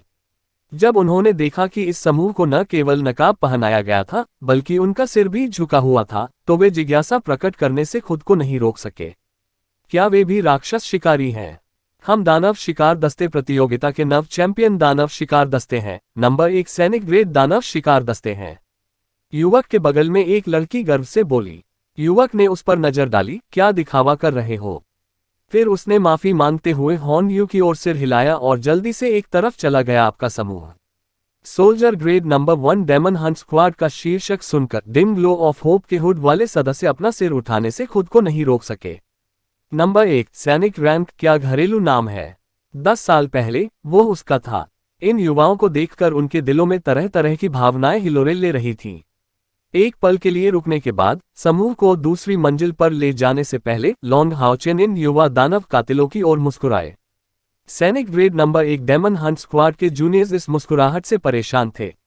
उनकी मुस्कुराती अभिव्यक्ति सचमुच ताज़ा थी, सुबह की हवा के झोंके या सूरज की रोशनी की किरण की तरह उनकी दृष्टि किसी की आत्मा को शुद्ध कर देती थी। इतना सुंदर। जो लड़की पहले बोल रही थी वह ऐसा कहने से खुद को नहीं रोक सकी। यह मुझे थोड़ा परिचित लग रहा है, एक अन्य युवक ने कहा। नेता अचानक कांपने लगे और उनकी आवाज बंद हो गई। वे Demeglo of Hope Demon Hunt Squad के सदस्य हैं। और जो व्यक्ति हमें देखकर मुस्कुराया वह उनका कप्तान लॉन्ग हाओचेन था। क्या संघ के अध्यक्ष अभी वापस नहीं आए हैं। नए गठबंधन के संबंध में घोषणा पहले ही रात में पवित्र शहर की दीवारों पर पोस्ट कर दी गई थी। एक लड़की ने बुदबुदाया, उन वर्षों में Demeglo of Hope Demon Hunt Squad भी पहले सैनिक ग्रेड डेमन हंट स्क्वाड के रूप में शुरू हुआ था। उनके चिल्लाने के कारण आसपास के डेमन हंटर्स उनमें दिलचस्पी लेने लगे। दुर्भाग्य से लॉन्ग हाओचेन के समूह की आकृतियां दूसरी मंजिल की सीढ़ियों पर पहले ही गायब हो चुकी थीं। वे सभी ट्रांजैक्शन सेंटर की ऊपरी मंजिल की ओर चले गए। प्रत्येक मंजिल पर पिछली मंजिल से कम भीड़ होने के कारण ऊपरी मंजिल बिल्कुल खाली लग रही थी। ये जगह एक प्रतीक्षालय की तरह थी जिसके एक तरफ आरामदायक सोफा था। उन्हें अंदर आते देख एक बूढ़ा व्यक्ति तुरंत आगे बढ़ा और आदरपूर्वक उनकी ओर झुक गया। लॉर्ड डेमन स्लेयर्स, क्या मैं पूछ सकता हूं कि आपको क्या चाहिए। इस मंजिल तक पहुंचने में सक्षम होना उनकी स्थिति की पर्याप्त परीक्षा थी, क्योंकि केवल शीर्षक वाले दानव शिकार दस्तों को ही इस मंजिल में प्रवेश करने की अनुमति थी। लॉन्ग हाओचेन ने अपना लबादा उतार दिया और उसकी ओर देखकर मुस्कुराया। नमस्ते। क्या आप कृपया हमारे योगदान बिंदुओं की पुष्टि कर सकते हैं और फिर हमें कम से कम महाकाव्य स्तर के सभी गियर दिखाएं जो उपलब्ध हैं। मैं तुम्हें परेशान करूंगा। इसके अलावा हमें सिल्वर स्पेस क्रिस्टल की भी आवश्यकता होगी। समझा। बूढ़े व्यक्ति ने धीरे से पीछे हटते हुए उत्तर दिया। इस बूढ़े व्यक्ति को सिर्फ एक कर्मचारी होने के कारण कम नहीं आंका जाना चाहिए। अपनी आध्यात्मिक ऊर्जा के उतार चढ़ाव से लॉन्ग हाओचेन को एहसास हो सकता था कि उसकी खेती 8वें चरण तक पहुंच रही है। डेमन हंट स्क्वाड नामक राक्षस बनने के बाद उन्हें अब वहां वस्तुओं की खोज करने की आवश्यकता नहीं रही। उन्हें केवल एक कैटलॉग देखने और फिर चुनने की जरूरत थी, जो निम्न श्रेणी के दानव शिकार दस्तों की तुलना में कहीं अधिक सुविधाजनक था। इसके अलावा लेनदेन केंद्र से किसी भी सामान या उपकरण को शीर्षक वाले दानव शिकार दस्तों द्वारा प्राथमिकता के साथ चुना जा सकता है। वे अपनी खरीदारी का श्रेय लेने में भी सक्षम थे, हालांकि यह स्पष्ट रूप से एक निश्चित सीमा के भीतर था। थोड़ी देर बाद बूढ़ा आदमी हाओचेन के सामने एक ट्रे लेकर आया। ट्रे पर एक आयताकार क्रिस्टल था, 1/3 मीटर लंबा और छठा हिस्सा चौड़ा। इस पर एक स्पष्ट छवि प्रदर्शित थी। आप जो देख सकते थे वह था जादुई ट्रांसमिशन क्रिस्टल के एक लघु संस्करण की तरह जो ग्रैंड अलायंस स्टेडियम के बाहर थे। लॉन्ग हाओचेन ने क्रिस्टल को अपने हाथ में लेकर निकाला। स्क्रीन पर एक सूची दिखाई दी, प्रत्येक आइटम के साथ एक छोटी छवि भी थी। लॉन्ग हाओचेन ने अनजाने में पहली छवि पर अपना हाथ रख दिया और तुरंत स्क्रीन से एक चमक निकली और ऊपर उठी, जो स्पष्ट रूप से उपस्थित सभी लोगों के सामने आ गई। वह एक जादूगर का वस्त्र था, गहरे सुनहरे रंग का और रेशमी कढ़ाई से सज्जित। उस पर एक टेढ़ा ड्रैगन पैटर्न था। बागे का निचला भाग गहरे सोने के रंग का था, जबकि ऊपरी भाग शुद्ध सोने के रंग का था। छाती के हिस्से पर बकसुआ मुट्ठी के आकार के लाल सुनहरे रत्न से जड़ा हुआ था। संपूर्ण वस्त्र में कोमलता से भरी नारंगी चमक झलक रही थी। हालांकि यह सिर्फ एक प्रक्षेपित छवि थी, वास्तव में ऐसा लग रहा था मानो यह वास्तविक हो, मानो वास्तविक वस्तु उसकी आंखों के सामने हो। यह धीरे धीरे घूम भी रहा था। इसकी चमक महाकाव्य स्तर की चमक के बराबर थी, जो अपने गौरव के प्रदर्शन में सभी को मंत्रमुग्ध कर रही थी। जिस बूढ़े व्यक्ति ने उन्हें जादुई प्रोजेक्ट सौंपा था उसने समझाया, इस जादुई वस्त्र को गौरवशाली पवित्र अग्नि की स्तुति कहा जाता है। महाकाव्य स्तर तक पहुंचना और अग्नि और प्रकाश जादूगरों के साथ संगतता अग्नि जादूगरों का पक्ष लेती है। पवित्र प्रकाश आग की शक्ति का समर्थन करता है, जिसके परिणामस्वरूप किसी भी अग्नि जादूगर की आध्यात्मिक ऊर्जा का उपयोग आधे से कम हो जाता है, जबकि उनकी शक्ति में 20% की वृद्धि होती है और पवित्र प्रकाश गुणों को जादूगर के अग्नि हमलों में डाला जाता है। इस लबादे के साथ गौरवशाली प्रशंसा की क्षमता जुड़ी हुई है, जिसे दिन में एक बार इस्तेमाल किया जा सकता है और इसे पहनने के लिए किसी को भी 1 घंटे तक सूरज की रोशनी में स्नान करने की आवश्यकता होती है। जब गौरवशाली स्तुति का उपयोग किया जाता है तो वह तुरंत एक शक्तिशाली गौरवशाली पवित्र अग्नि उत्पन्न करने के लिए एक गौरवशाली पवित्र अग्नि गठबंधन के भीतर सभी पवित्र प्रकाश आध्यात्मिक ऊर्जा को प्रज्वलित कर देगी, जो 10 मिनट तक चलेगी और बाद के सभी मंत्रों से जुड़ी होगी। गौरवशाली पवित्र अग्नि की चमकदार स्तुति को देखकर डिम ग्लो ऑफ होप के सभी सदस्य दंग रह गए, जिनमें लॉन्ग हाउचेन भी शामिल थे। उन्होंने पहले से ही विभिन्न दिव्य उपकरण देखे थे, लेकिन उनके अलावा गौरवशाली पवित्र अग्नि की यह स्तुति उनके द्वारा अब तक देखे गए उपकरणों का सबसे शक्तिशाली टुकड़ा था। लिन शिन तुरंत उत्साह से उठ खड़ा हुआ, उस छवि को देखकर उत्साह से देख रहा था और कांप रहा था। वैसे भी आशा की मन चमक में इस जादुई वस्त्र के लिए उपयुक्त एकमात्र व्यक्ति वह था, और इसके अलावा वह स्वाभाविक रूप से ऐसी दिखावटी वस्तुओं से प्यार करता था। अध्याय 726 आशा की मन चमक भाग 2 का उपकरण परिवर्तन। बूढ़े व्यक्ति ने आगे कहा, कुछ अर्थों में गौरवशाली पवित्र अग्नि की स्तुति वास्तव में उपकरण का एक टुकड़ा है जिसे महाकाव्य स्तर के उपकरण के शीर्ष पर रखा जा सकता है। महाकाव्य स्तर और दैवीय उपकरणों के बीच का अंतर वास्तव में आधा दायरा है। इस ग्रेड के उपकरण को अमर ग्रेड या अर्धदिव्य उपकरण के रूप में जाना जाता है। हालांकि इस स्तर के उपकरण लगभग दैवीय उपकरणों के समान ही दुर्लभ हैं, और इसलिए इन्हें ढूंढना कठिन है। गौरवशाली पवित्र अग्नि की स्तुति अग्नि ड्रैगन की मुख्य हड्डी से सिलकर बनाई गई है, जिसमें विभिन्न प्रकार की दुर्लभ सामग्रियां जोड़ी गई हैं। ये सामग्रियां किसी दिव्य उपकरण तक पहुंचने वाली वस्तु से मेल खाती हैं, लेकिन उत्पादन की प्रक्रिया में क्योंकि प्रकाश और आग की सामग्री भयंकर रूप से जल रही थी, वे कुछ हद तक टकराए, इस प्रकार अंततः इस सीमा को पार नहीं कर सके। लॉन्ग हाओचेन ने हल्के से सिर हिलाया। जब उसने दूसरी तरफ लिन शिन की ओर देखा तो पाया कि लिन शिन का मुंह खुला हुआ था और वह लार छोड़ रही थी।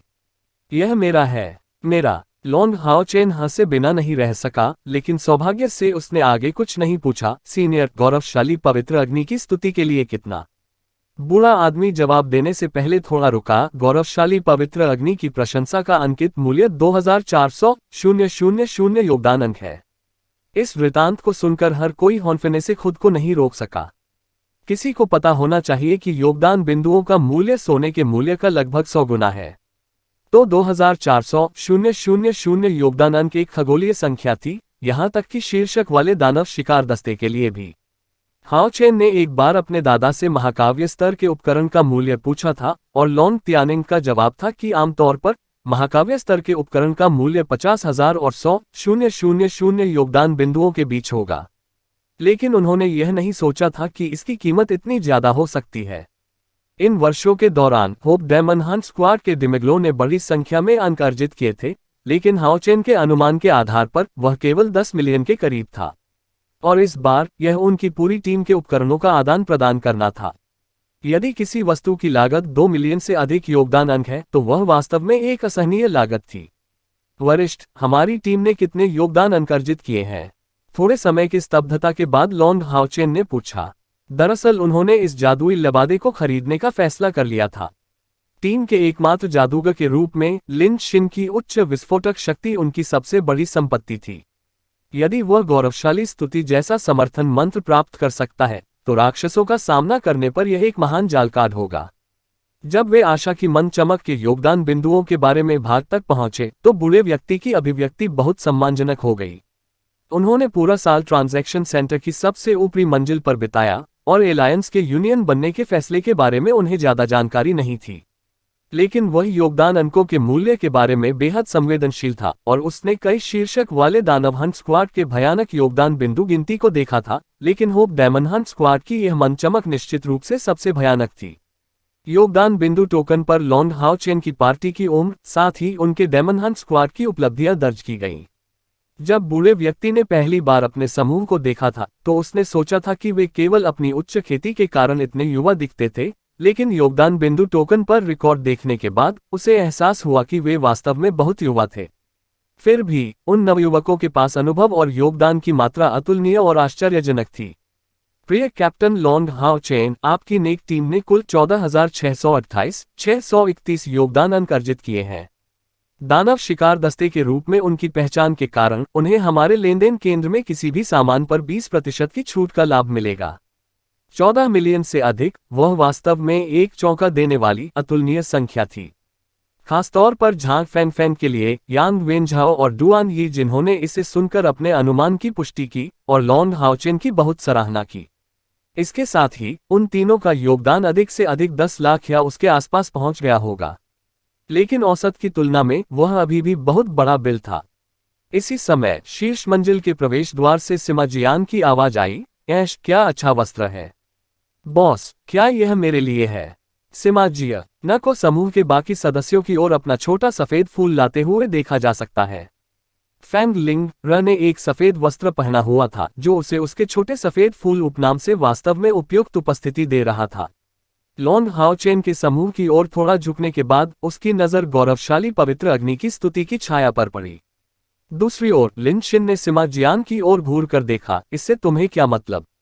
ये स्पष्ट रूप से मेरे जैसे अग्नि जादूगरों के लिए उपकरण का एक टुकड़ा है। सिमा जियान ने गुर्राते हुए कहा, अपनी बात बचाएं।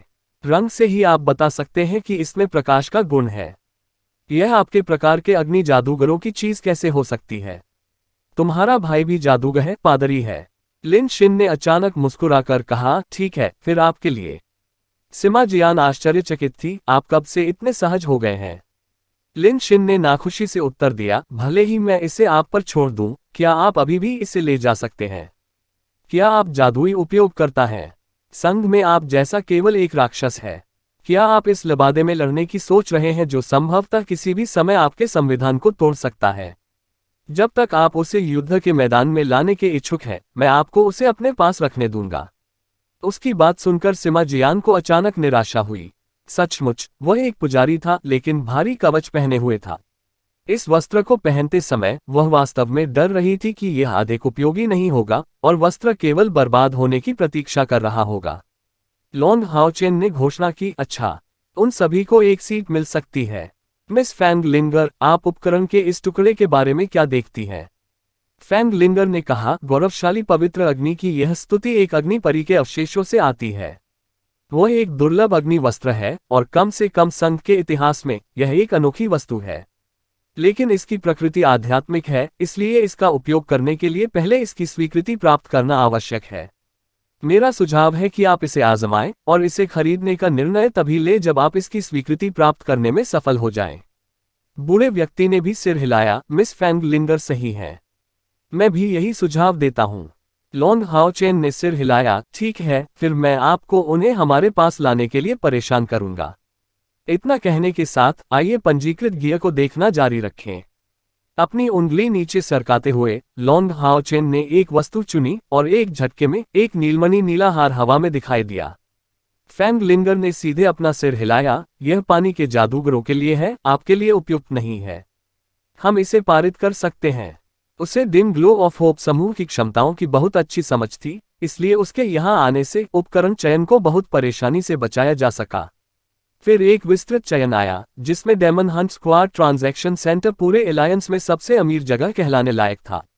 यहां तक कि फैंग लिंगर ने भी कहा कि इस स्थान पर कम से कम महाकाव्य स्तर तक पहुंचने वाले उपकरण उनके ग्रेट अलायंस नीलामी घर की तुलना में कई गुना अधिक थे। संपूर्ण चयन देर तक चला। दिव्य उपकरण इस स्थान पर प्रकट नहीं होंगे, क्योंकि इसके उपकरण डिग्री मंदिरों द्वारा उपस्थित होने पर ली जाएगी। वे बहुत ही दुर्लभ स्टॉक थे। हालांकि उन्होंने फिर भी बहुत सी अच्छी चीजें हासिल की। अंत में उन्होंने महाकाव्य स्तर से 10 आइटम चुने थे, लेकिन उनमें से केवल 3 ही अमर स्तर तक पहुंचे। प्रिय कैप्टन लॉन्ग हाओचेन, छूट के बाद इस उपकरण के लिए कुल 20,620,000 योगदान बिंदुओं की आवश्यकता होती है। आपका शीर्षक वाला दानव शिकार दस्ता 5 मिलियन योगदान अंक उधार ले सकता है, लेकिन जब इसे उनकी मूल संख्या में जोड़ा जाता है तब भी 1 मिलियन गायब होते हैं। किसी वस्तु को छोड़ने के बारे में क्या? जाने दो, ये कैसे किया जा सकता है। उपकरण का हर एक टुकड़ा अपने उद्देश्य के लिए चुना गया था और इसे बदलना बहुत मुश्किल होगा। लॉन्ग हाओचेन को जवाब देने के लिए समय देने से पहले फैंग लिंगर ने अचानक कहा, Elderson, Demeglo of Hope Demon Hunt Squad नए संघ का अग्रणी पक्ष है। साथ ही मैं ग्रैंड एलायंस नीलामी घर के मालिक के रूप में अपनी क्षमता से उनके लिए गवाही देने को तैयार हूं। बस उन्हें थोड़ा और श्रेय दें। 5 वर्षों में आपका उनके पास कोई खाता नहीं रहेगा। जिस बूढ़े व्यक्ति को मैं एल्डस्ट सन कहता हूं, उसने एक पल झिझकने के बाद उत्तर दिया, मुझे इस मामले के संबंध में उच्च अधिकारियों से निर्देश मांगने की जरूरत है। निर्देशों की कोई जरूरत नहीं, बस उन्हें दे दीजिए। अचानक एक परिचित आवाज गूंजी और तुरंत एक परिचित आदमी अपार्टमेंट के अंदर एक कमरे से बाहर आया। इस व्यक्ति को देखकर लॉन्ग हाओ चेन स्तब्ध होकर उठ खड़े हुए। दादाजी यांग, आप यहाँ कैसे हैं? वह बूढ़ा व्यक्ति जो अचानक प्रकट हुआ था, वह कोई और नहीं बल्कि नाइट टेम्पल का सबसे मजबूत शूरवीर था, जिसे स्टाररी स्काई नाइट की उपाधि और यांग हाओयू के नाम से जाना जाता था। यांग हाओयू ने मुस्कुराते हुए कहा, अध्यक्ष महोदय, मैं ही लेन देन केंद्र और क्वेस्ट टॉवर को चलाने का प्रभारी हूँ। हालांकि इस मामले के बारे में बहुत कम लोग जानते हैं। यहाँ तक कि 6 महान मंदिरों के नेता भी अंधेरे में हैं। हमारे दानव हंट स्क्वाड विभाग का नेतृत्व हमेशा एक दानव हंटर अध्यक्ष द्वारा किया गया है, और कम से कम सम्राट ग्रेड तक पहुंचने वाले केवल दानव हंट दस्ते ही दानव हंटर अध्यक्ष बनने के योग्य हैं। दानव शिकार दस्तों से संबंधित सभी मामलों को संभालने वाले एकमात्र व्यक्ति के रूप में उन्हें सभी दानव शिकार दस्तों का सबसे महान निदेशक कहा जा सकता है। और दानव कातिलों की इस पीढ़ी का अध्यक्ष मैं हूं। यदि राष्ट्रपति की रुचि हो तो आप पदभार ग्रहण कर सकते हैं और अगले दानव हत्यारे राष्ट्रपति बन सकते हैं। इस हिस्से तक पहुंचते पहुंचते यांग हाओयू की मुस्कान और भी अधिक स्पष्ट हो गई। अपनी आंखों के सामने इन नवयुवकों के सामने वह अधिक संतुष्ट नहीं हो सकता था, विशेषकर नाइट टेम्पल की संभावना, जिसे केवल उत्तम ही कहा जा सकता है। अब जब लॉन्ग हाओ चेन की पहचान पहले जैसी नहीं रही तो उन्होंने सामने आने पर उन्हें राष्ट्रपति तक कह दिया था। लॉन्ग हाओ चेन ने झट से अपना सिर हिलाया। दादाजी यांग, मेरे हाथ में पहले से ही काफी काम है। मैं दानव वधकर्ताओं के अध्यक्ष के रूप में इस पद को सहन नहीं कर सकता। इसके अलावा आप अभी भी इतने युवा हैं, आप अगले कई 100 वर्षों तक इस पद पर बने रह सकते हैं। आपको हमारे चौकीदार के रूप में पाकर हमारे डेमन हंटर समुदाय के लिए खुशी की बात है। यांग हाओयू ने उत्तर दिया, बस आप सब अपना सामान पैक करके जा सकते हैं। बाकी छोड़ो या मुझे, अब आपको नाइट टेम्पल में लौटना होगा। जो बातें मैंने तुमसे कही हैं उनको मत भूलना। मैं आपकी सफलता की कामना करता हूँ। लॉन्ग हाओ चेन ने अपनी दाहिनी मुट्ठी अपनी छाती पर रखी और एक मानक सज्जन सलामी दी। दादाजी यांग, आपके समर्थन के लिए धन्यवाद। हम निश्चित रूप से आपको परेशान नहीं करेंगे। यांग हाओयू ने उदासीन मुस्कान दिखाए, मैं आपका समर्थन नहीं कर रहा हूँ, बल्कि राक्षसों का विरोध करने में हमारा भविष्य है। महाकाव्य स्तर के आकर्षक चमकदार उपकरण समूह में लाए गए थे। इनमें से लॉन्ग हाओ चेन के पास एक भी नहीं था और कायर के पास केवल पूर्ण शरीर का आंतरिक कवच था। चेन यंग र को महाकाव्य स्तर से 6 तरफा क्रिस्टल बॉल मिली और बाकियों ने भरपूर मुनाफा कमाया। अध्याय 727 आशा की मंद चमक का उपकरण परिवर्तन भाग 3। वांग युवान महाकाव्य स्तर के कवच में बदल गया था और उसे अंतरिक्ष क्रिस्टल का पूरा भंडार मिल गया था। आखिरी बार जब उन्होंने विशाल दिव्य आत्मा शील्ड का उपयोग किया था, उसके बाद सभी अंतरिक्ष क्रिस्टल का उपयोग किया गया था।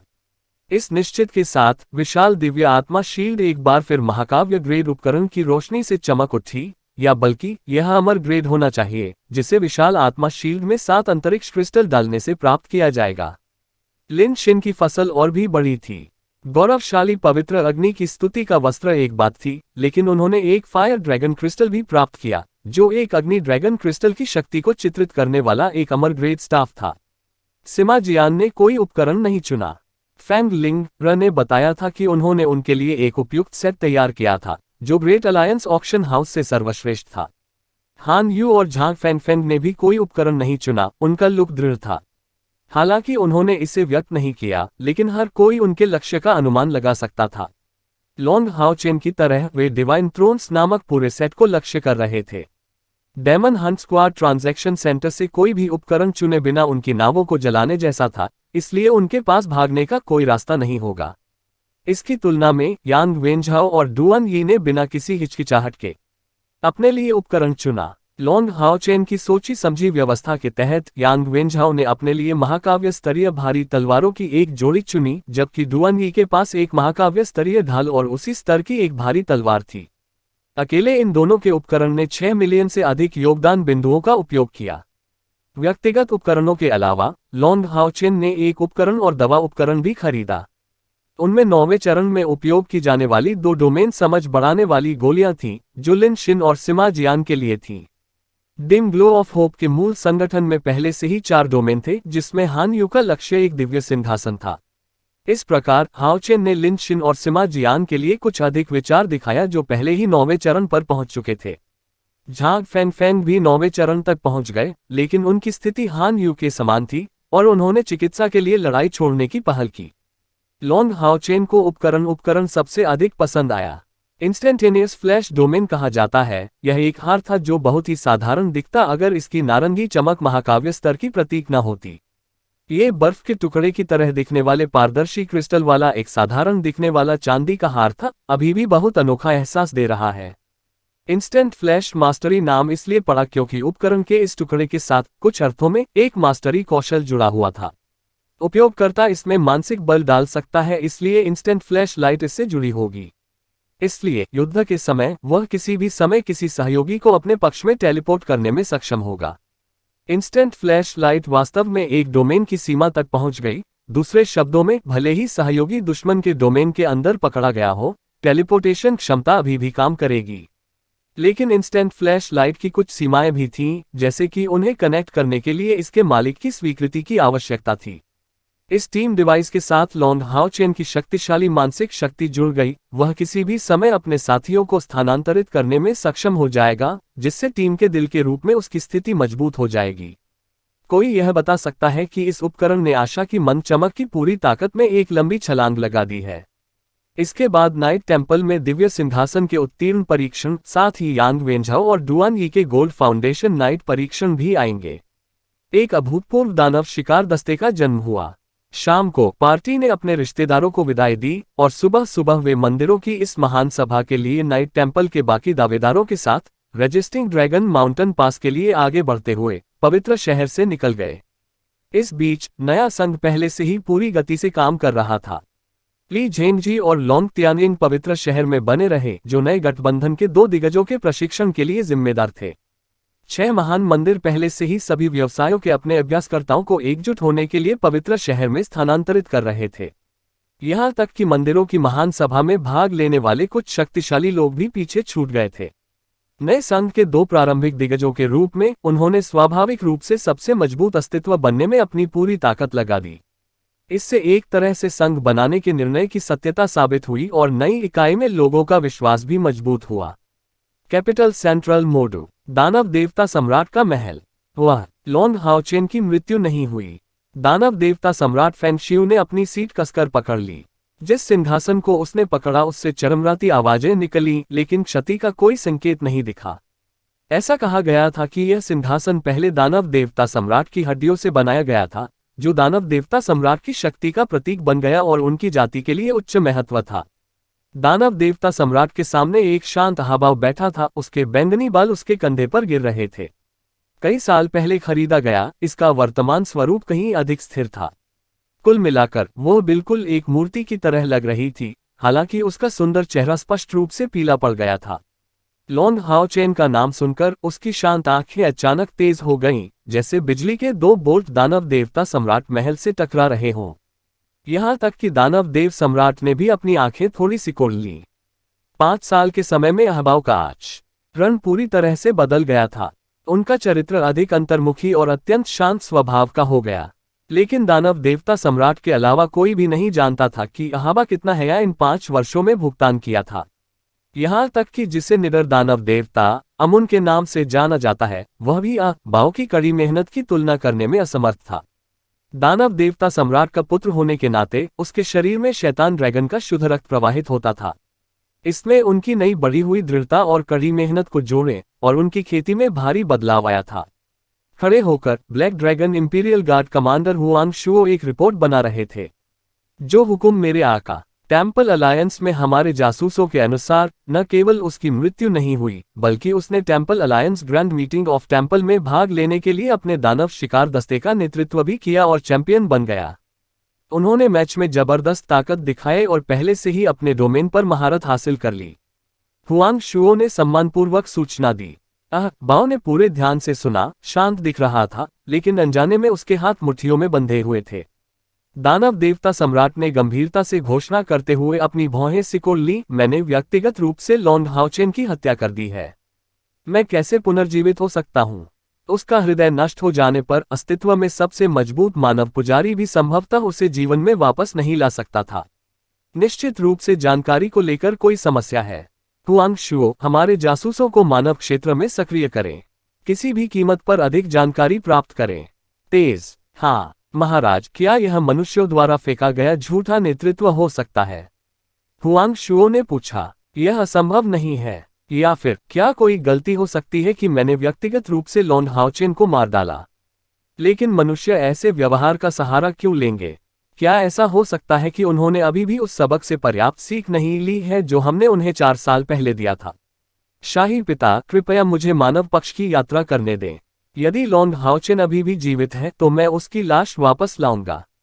बाओ के दिल में नफरत का केवल एक ही बड़ा लक्ष्य है, और वह लॉन्ग हाओचेन था जिसने व्यक्तिगत रूप से उसके आत्मविश्वास को कुचल दिया था, साथ ही उसकी सबसे प्यारी लड़की को भी खो दिया था। इससे उनमें ये जुनून भी पैदा हो गया कि उनकी ताकत अपर्याप्त है और यह सब झूठ है। इसलिए दानव देवता सम्राट का पद लेने के लिए तैयार होने की खातिर उन्होंने इन वर्षों में उन्मादी ढंग से प्रशिक्षण लिया। सवाल से बाहर, ऐसा करने की जरूरत भी नहीं है। लॉन्ग हाओचेन निश्चित रूप से पहले ही मर चुका है। हुआंग शुओ, स्टार दानव भगवान को आमंत्रित करें, मुझे उससे बात करनी है। हाँ, हुआंग शुओ का सम्मानजनक उत्तर तुरंत आया। बाओ ने गंभीरता से पूछा, शाही पिता, मुझे समझ में नहीं आता कि आपने उस समय भी उसके साथियों को उसके साथ जाने देने के बजाय उसकी लाश को नष्ट क्यों नहीं किया? दानव देव सम्राट के कृत्यों को समझ न पाने के कारण वह इस बिंदु को लेकर हमेशा भ्रमित रहता था। अभी अभी दानव देवता सम्राट का चेहरा कुछ बदसूरत था। जैसे ही उसने ठंडी खर्राटे ली, इस मामले का आपसे कोई लेना देना नहीं है। मेरा अपना दृष्टिकोण है, इसलिए स्वाभाविक रूप से मैं जो भी करता हूं उसके पीछे मेरा एक लक्ष्य होता है। बाओ ने और कुछ नहीं कहा और चुपचाप अपना सिर नीचे कर लिया। उसकी शक्ति बढ़ने के साथ साथ राक्षसों के बीच उसका रुतबा भी ऊंचा होता गया। पिछली पीढ़ियों के लिए भी यही सच था। जब वे राजकुमार थे तो डेविल ड्रैगन के भीतर उनकी स्थिति लगातार बढ़ती गई, जब तक कि पिछले दानव भगवान सम्राट को पार नहीं कर लिया, या बाद की मृत्यु के साथ वे ताज के लिए सफल नहीं हो गए। राक्षसों के इतिहास में देव सम्राट की पीढ़ी का भी एक प्रसंग आया है। राक्षस पिछले शासक की हत्या कर रहा है। थोड़े समय बाद स्टार दानव भगवान वासगो हुआंग शुओ के साथ दानव देवता सम्राट पैलेस में वापस आ गए। बॉस, क्या आप मुझे ढूंढ रहे हैं? वासगो ने आदरपूर्वक दानव देवता सम्राट को प्रणाम किया, साथ ही उन्होंने अहबाओ को अपना अभिवादन भेजा। बाओ ने केवल एक छोटा सा विनम्र इशारा किया, लेकिन चुप रहे, उठे भी नहीं। दानव देवता सम्राट ने पूछा, तीसरे भाई हुआंग शुओ को तुम्हें सब कुछ बताना चाहिए था। लॉन्ग हाओचेन के पुनरुत्थान के बारे में मानव जाति की खबर। इस मामले पर आपका दृष्टिकोण क्या है? वास्को के चेहरे से मुस्कान गायब हो गई। यह महज एक अफवाह है। मत भूलो चीफ, आप ही एकमात्र व्यक्ति हैं जिसने व्यक्तिगत रूप से लॉन्ग हाओचेन की हत्या की है। इसके अलावा उनकी मृत्यु के बाद मैं तुरंत हमारी जाति के भविष्य की भविष्यवाणी करने लगा। हालांकि मैंने केवल सबसे सरल भविष्यवाणी तकनीक का उपयोग किया, मैंने केवल हमारी जाति के लिए एक उज्जवल भविष्य देखा। पिछला खतरा अब पूरी तरह से टल गया है। हालांकि मुझे नहीं पता कि मानवता ऐसा क्यों करेगी। मैं कह सकता हूं कि लॉन्ग हाओचेन की तब तक मृत्यु हो चुकी थी और ऑस्टिन ग्रिफिन को भी वह अपने साथ ले आया था। वास्को की पुष्टि सुनकर दानव देवता सम्राट ने एक पल के लिए आराम किया और सिर हिलाया। तो यह सबसे अच्छा है। मुझे इस मामले के बारे में केवल ये डर है कि इंसानों के पास उसे वापस जीवन में लाने के लिए कुछ असाधारण तरीके होंगे। इस बार बाओ ने अचानक कहा, तीसरे चाचा, यदि आप एक बार फिर महान भविष्यवाणी तकनीक का उपयोग करें तो क्या आप लॉन्ग हाओचेन की स्थिति का अनुमान लगा पाएंगे? दानव देव सम्राट ने अपनी भौहें सिकोड़ ली। बकवास मत करो बाओ। क्या आपको लगता है कि महान भविष्यवाणी का प्रयोग किसी भी समय किया जा सकता है? ऐसा नहीं है कि आप नहीं जानते कि महान भविष्यवाणी का उपयोग करने के बाद आपका तीसरा चाचा कितने समय से कमजोर स्थिति में है। हाल ही में ये ठीक हुआ है। अध्याय 728 स्वर्ग और मानवता की एकता भाग 1। वास्गो एक पल के लिए झिझका। महान भविष्यवाणी तकनीक का एक बार फिर से उपयोग करना असंभव नहीं है, लेकिन इसके परिणामस्वरूप मेरी जीवन शक्ति संभवतः समाप्त हो जाएगी। इसके अलावा मैं लॉन्ग हाओचेन की सीधी भविष्यवाणी नहीं कर सकता, लेकिन केवल हमारी जाति के भविष्य के बारे में। हालांकि उन्होंने सीधे तौर पर इसे अस्वीकार नहीं किया, लेकिन इसे अस्वीकृति ही माना जा सकता है। दानव देव सम्राट ने हाथ हिलाया। तीसरे भाई, बाओ की बकवास मत सुनो। चूंकि आप आश्वस्त हैं कि उस समय हमारी जाति का भाग्य बदल दिया गया है, इसलिए किसी और भविष्यवाणी की कोई आवश्यकता नहीं है। हमें ही इस बात की जांच करनी है और पता लगाना है कि मनुष्य का अंतिम लक्ष्य क्या है। बाओ ने गंभीर रूप से घोषणा की, रॉयल फादर, मुझे नहीं पता क्यों, लेकिन मुझे निरंतर पूर्वाभास होता है कि लॉन्ग हाओचेन वास्तव में अभी भी जीवित है। दानव देव सम्राट की निगाहें सख्त हो गईं। बस ज्यादा जिद्दी मत बनो, आप अपने तीसरे चाचा नहीं हैं, आप पूर्वाभास के बारे में कुछ कैसे समझ सकते हैं। बाओ की अभिव्यक्ति बदल गई क्योंकि उसने मामले पर बहस करना बंद कर दिया। महान समय के साथ हुआंग शुओ ने घोषणा की, महामहिम, मैं तुरंत मनुष्यों के लक्ष्य और मंदिरों की भव्य सभा के मामलों की जांच करूंगा। हाँ, दानव देवता सम्राट ने सिर हिलाया, फिर स्टार दानव भगवान से कहा, फिर तीसरे भाई, तुम वापस आ सकते हो। हाँ, वास्गो सम्मानपूर्वक सहमत हो गया और हुआंग शुओ के साथ चला गया। दानव देव सम्राट बाओ की ओर देखते हुए धीरे से उठ खड़ा हुआ, आपको याद रखना चाहिए कि अगर आपके दिल में कोई संदेह है तो भी मत करो, या इसका मतलब है कि आपको ये कहना चाहिए। आपको विशेष रूप से चंद्र दानव देवता और तारा दानव देवता का सम्मान करना चाहिए। बाओ खड़े हुए और दानव देवता सम्राट शाही पिता के पक्ष में शामिल हो गए। आपकी साधना से अन्य सभी दैत्य देवताओं का भी कोई मुकाबला नहीं है। इसकी आवश्यकता क्यों है? दानव देव सम्राट ने ठंडे स्वर में कहा, आप कुछ नहीं जानते। जब दानव देव सम्राट की स्थिति आपको सफल होने देगी तो मैं स्वाभाविक रूप से आपको सब कुछ बता दूंगा। आपको बस ये जानने की आवश्यकता है कि मानवता के लिए प्रत्येक दानव देवता एक महत्वपूर्ण प्राणी है, विशेष रूप से चंद्रमा दानव और तारा दानव। जब तक हम तीनों एक ही तरफ नहीं उठेंगे, हमारे पास किसी भी संकट को टालने की ताकत रहेगी। अच्छा, कल से मुझे एकांतवास में जाना होगा। दानव देवता सम्राट, महल के मामले आप पर छोड़ दिए जाने चाहिए। ओह ठीक है, यूए के बारे में जांच के संबंध में क्या कोई खबर आई है? बाओ ने अपना सिर हिलाया, अभी नहीं। वह पहले ही कई वर्षों से गायब है और उसने कोई निशान भी नहीं छोड़ा है। लेकिन मैंने पाया है कि हमारे राक्षस क्षेत्र में कुछ उपद्रवी धीरे धीरे उभर रहे हैं। अंदरूनी जानकारी के आधार पर यह लगातार सत्ता पर काबिज रहने वाला एक संगठन प्रतीत होता है। हालांकि वे बहुत अच्छी तरह से संगठित हैं और उनकी जड़ें बहुत गहरी हैं। मैं अभी भी जांच कर रहा हूं। फेंशियो ने एक उदासीन मुस्कान बिखेरी, बस कुछ उत्तेजक जोकर। उनसे डरने की कोई जरूरत नहीं है। इस बात पर ज्यादा ध्यान न दें। आपकी साधना ही सबसे महत्वपूर्ण विषय है। आपके असली पिता को हाल के वर्षों में आपकी प्रगति के बारे में पता है। जब मैं इस एकांत से बाहर आऊंगा तो मैं तुम्हें और अधिक काम संभालने को दूंगा। आपके शाही पिता ने आपसे वादा किया है कि जब आपकी खेती चंद्रमा दानव देवता से आगे निकल जाएगी तो दानव देवता सम्राट का पद आपका होगा। बाओ की अभिव्यक्ति बदल गई, लेकिन उसने तुरंत अपना सिर नीचे कर लिया। वे अभी आपके वसंत ऋतु में हैं, शाही पिता। हमारी जाति को अभी भी आपके नेतृत्व की आवश्यकता है। फेंशियू ने शांति से कहा, मेरे सामने दिखावा करने की कोई जरूरत नहीं है। अभी तुम बिल्कुल मेरे अतीत की तरह हो, तो आप जा सकते हैं। याद रखें, इस एकांत अवधि में चाहे कुछ भी हो, आपको मुझे परेशान नहीं करना है। समझा? हाँ, बाओ ने कहा, फिर मुड़ा और चला गया। अपनी छवि को जाते हुए देखकर दानव देवता सम्राट के चेहरे पर एक ठंडी मुस्कान थी, तो उसे पारिवारिक रिश्ते की क्या परवाह थी। सत्ता के सामने सब व्यर्थ है। इस बिंदु पर पहुंचकर साधुता से भरा वह सुंदर चेहरा अचानक उसके दिमाग में घूम गया, जिससे उसका अचेतन मन अनुपस्थित हो गया और वह बुदबुदाया, बच्चे, क्या तुम सच में अभी भी जीवित हो? जिस तरह दानव देवता सम्राट अभी भी असमंजस में था कि लॉन्ग हाओचेन अभी भी जीवित है या नहीं, वह पहले ही अपने समूह को रेजिस्टिंग ड्रैगन माउंटेन पास में नाइट टेम्पल के मुख्यालय तक ले जा चुका था। उसकी आंखों के सामने ड्रैगन माउंटेन पास का विरोध होने पर वह मदद नहीं कर सका, लेकिन प्रभावित महसूस कर रहा था।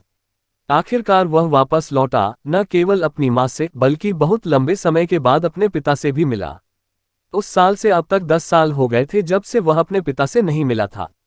उस वर्ष उन्होंने व्यक्तिगत रूप से डूम डिवाइन सिंहासन के उपयोग और अपने पिता के वध को देखा था।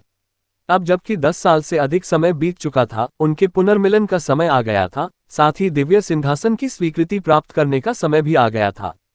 6 पनखुस की पीठ पीछे वे गायब हो गए। Long Haochen Resisting Dragon Mountain Pass पर उतरने वाले पहले व्यक्ति थे।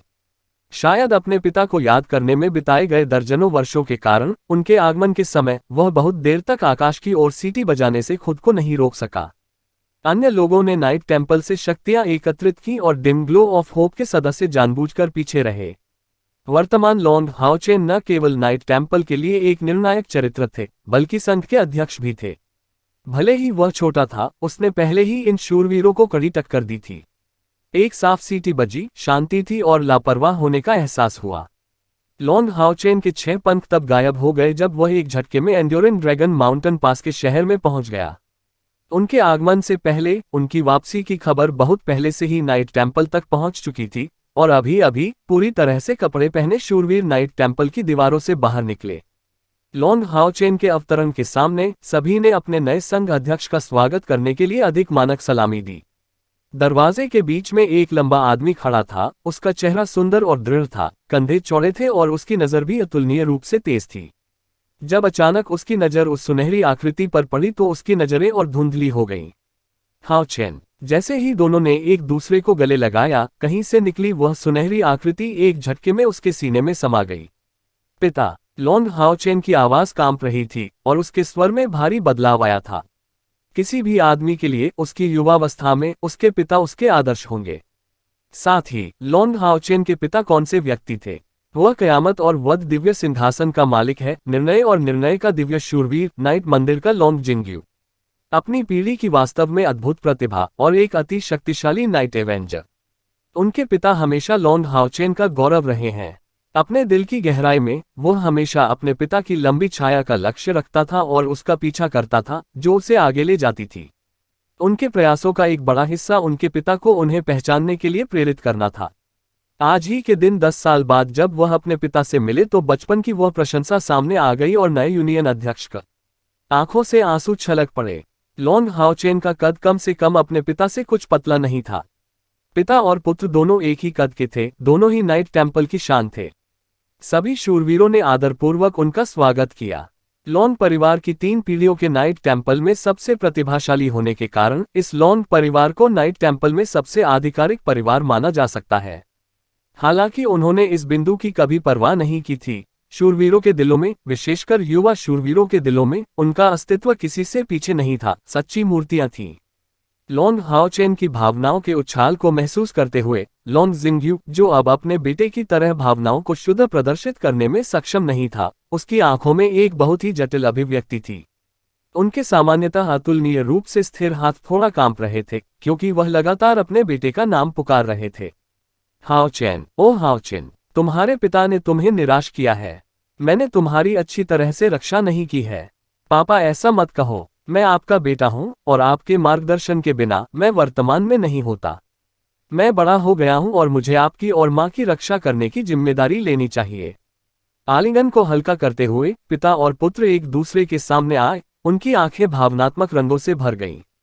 लॉर्ड जिंग्यू ने अपने आंसू पोंछते हुए एक गहरी सांस ली, क्योंकि उसने अचानक कुछ संकल्प लिया। उन्होंने लॉर्ड हाओचेन को दृढ़ दृष्टि से देखा और घोषणा की, बेटे, अतीत में चाहे कुछ भी हुआ हो, तुम इस लॉर्ड जिंग्यू के बेटे हो, मेरे इकलौते बेटे। अब से जो भी तुम्हें कष्ट देना चाहेगा उसे पहले मेरे शव पर कदम रखना होगा। यह एक स्पष्ट कथन था, जोरदार और शक्तिशाली, मानो यह कोई अनुनय हो। अपने रोते हुए पिता को, उनके आधे सफेद बालों को देखकर लॉर्ड हाओचेन एक बार फिर आंसुओं से भर गया। उसके उस भावुक आत्मा को उसके पिता के पिछले शब्दों से छिपा हुआ दर्द महसूस नहीं हुआ था। बस कुछ दर्जन वर्षों की उस छोटी अवधि के बाद इसके बारे में सोचते हुए 9वें साधना चरण में उसके पिता अभी भी बहुत अधिक बूढ़े लग रहे थे। वह अपने दादा से ज्यादा जवान भी नहीं दिखता था। भले ही वह 9वें चरण में था, उसे इतनी तेजी से बूढ़ा नहीं होना चाहिए। जाहिर है, इन वर्षों के दौरान इस पिता ने वास्तव में खुद को विशेष अनुभवों से परिचित कराया था। एक गहरी सांस लेते हुए लॉर्ड जिंग्यू ने केवल अपनी भावनाओं को शांत किया। उसके चेहरे पर एक फीकी मुस्कान थी और अचानक उसने अपनी मुट्ठी को अपनी छाती के बाईं ओर पटक दिया और जोर से घोषणा की, सहायक night temple leader union president को सलाम करता है। अचानक कुछ महसूस होने से पहले लॉर्ड हाओचेन चुप हो गया। उनकी पहचान अब उन वर्षों की तरह अपनी युवावस्था के नारकीय प्रशिक्षण में अपने पिता का पीछा करने वाली नहीं रही। अब वे संघ के पहले अध्यक्ष थे, जो समस्त मानवता का प्रतिनिधित्व करने में सक्षम थे, संपूर्ण मानव संघ का प्रतिनिधित्व करने में सक्षम थे।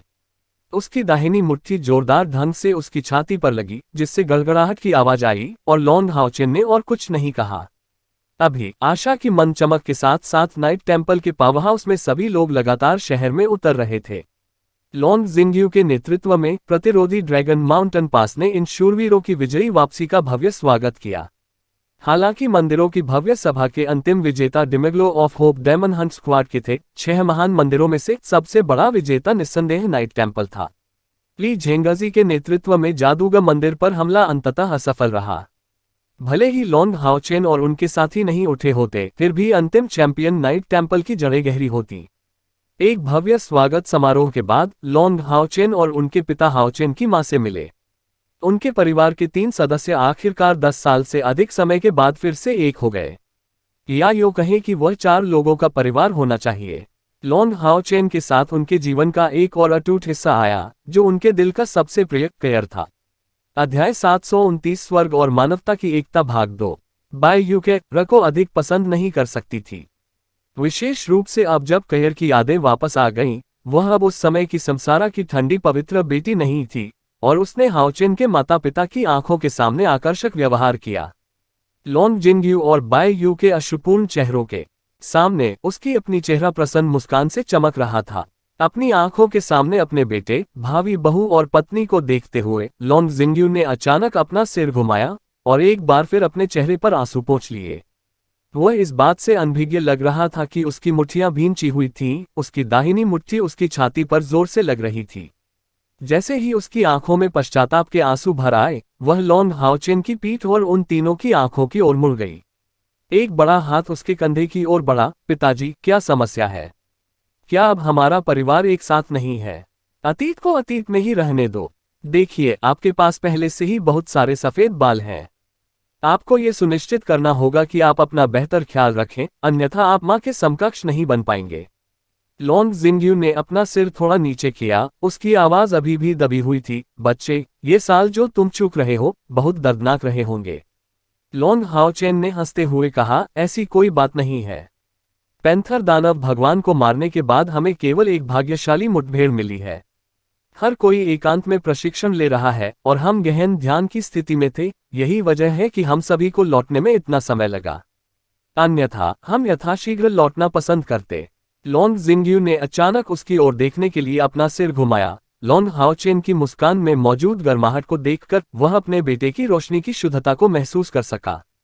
आप सच नहीं बोल रहे हैं? लॉन्ग जिंग्यू ने अपने बेटे की ओर देखा। उसकी आंखें चमक रही थीं, मानो वह कुछ कहना चाहता हो लेकिन फिर भी अंत में विरोध कर रहा हो। लॉन्ग हाओचेन ने कुछ चिंता के साथ प्रतिक्रिया व्यक्त की, पिताजी, क्या आप ठीक हैं? लॉन्ग जिंग्यू ने अपना सिर हिलाया और उसके चेहरे पर मुस्कुराहट लदी। ओह, आप सही हैं। आइए अतीत को अतीत में ही रहने दें। हमें भविष्य की ओर देखना चाहिए। चाहे आपको किसी भी परीक्षण का सामना करना पड़े, आप हमेशा इस लॉन्ग जिंग्यू के बेटे रहेंगे, ये बात नहीं बदलेगी। आइए, पिता और पुत्र राक्षसों से लड़ें। बाय यू अब हंसने के अलावा कुछ नहीं कर सकी। आप पहले भी कई बार दोहरा चुके हैं कि हाओचेन आपका बेटा है। जिंग्यू, क्या आपको अब भी आग्रह जारी रखने की आवश्यकता है? जैसे ही लॉन्ग जिंग्यू ने बाय यू को देखा, उसकी अभिव्यक्ति स्थिर हो गई। उसकी आंखों में जटिल भावनाएं भर गईं, लेकिन बहुत जल्दी वह सामान्य हो गया। ऐसा इसलिए हो सकता है क्योंकि मैंने अपने बेटे को इतने लंबे समय से नहीं देखा है। यह अब भी अवास्तविक लगता है। बाय यू ने कयर का हाथ थाम लिया। मुझे केवल इस बात की चिंता थी कि कयर वास्तव में मेरी बहू कब बनेगी। लॉन्ग हाओचेन और कयर के भाव एक ही समय में लाल हो गए, और जैसे ही उनकी निगाहें एक दूसरे से मिलीं, कयर ने तुरंत अपना सिर और भी नीचे कर लिया। लॉन्ग हाओचेन ने धीरे से हंसते हुए कहा, पिताजी, माँ, यदि आप सहमत हैं तो चलो एक्सोर्सिस्ट माउंटेन पास की यात्रा पर चलते हैं। इस क्षेत्र में विवाह के प्रस्ताव माता पिता की पीढ़ियों से आने पड़ते थे। अपनी शादी को औपचारिक रूप से आयोजित करने के लिए अपने माता पिता का आशीर्वाद लेने से पहले दोनों पक्ष मिलेंगे। कयर ने झिझकते हुए उत्तर दिया, हाओचेन, हमें अभी भी बहुत कुछ करना है। जल्दी करने की कोई जरूरत नहीं है। हाओचेन मुस्कुराए, ऐसा नहीं किया जाएगा। यह मामला मेरे दिमाग में बहुत लंबे समय से है, और अगर हम जल्दबाजी न भी करें तो भी यंग एयर, युवान और समूह जल्दी में होंगे। वे अब उतने जवान नहीं रहे। नया संघ अभी अभी बना है, इसलिए वास्तव में हल करने के लिए बहुत सारे मुद्दे हैं। लेकिन एक तरह से मैं सिर्फ नाम का संघ का अध्यक्ष हूँ। संघ के मामले दादाजी और मंदिर के नेता द्वारा संभाले जाते हैं। न्याली हमारी प्राथमिकता भविष्य में दानव देवता सम्राट और उन दानव शिखर शक्तियों को चुनौती देने में सक्षम होने के लिए ताकत में प्रगति करना है। अपने सबसे महत्वपूर्ण मामलों पर ध्यान देने के बाद हमें एक शांत समय बिताना चाहिए। उस समय हम अपनी शादी का आयोजन करेंगे, इसलिए दूसरों के लिए भी शादी तय करने का समय करीब होना चाहिए। और जब पारिवारिक मामले समाप्त हो जाएं, तो हमें बिना देर किए मिलकर काम करने का प्रयास करना चाहिए। बाई यू ने लगातार सिर हिलाया। भले ही आप अधिक व्यस्त हो, आप जीवन की प्रमुख घटनाओं के प्रति लापरवाह नहीं हो सकते।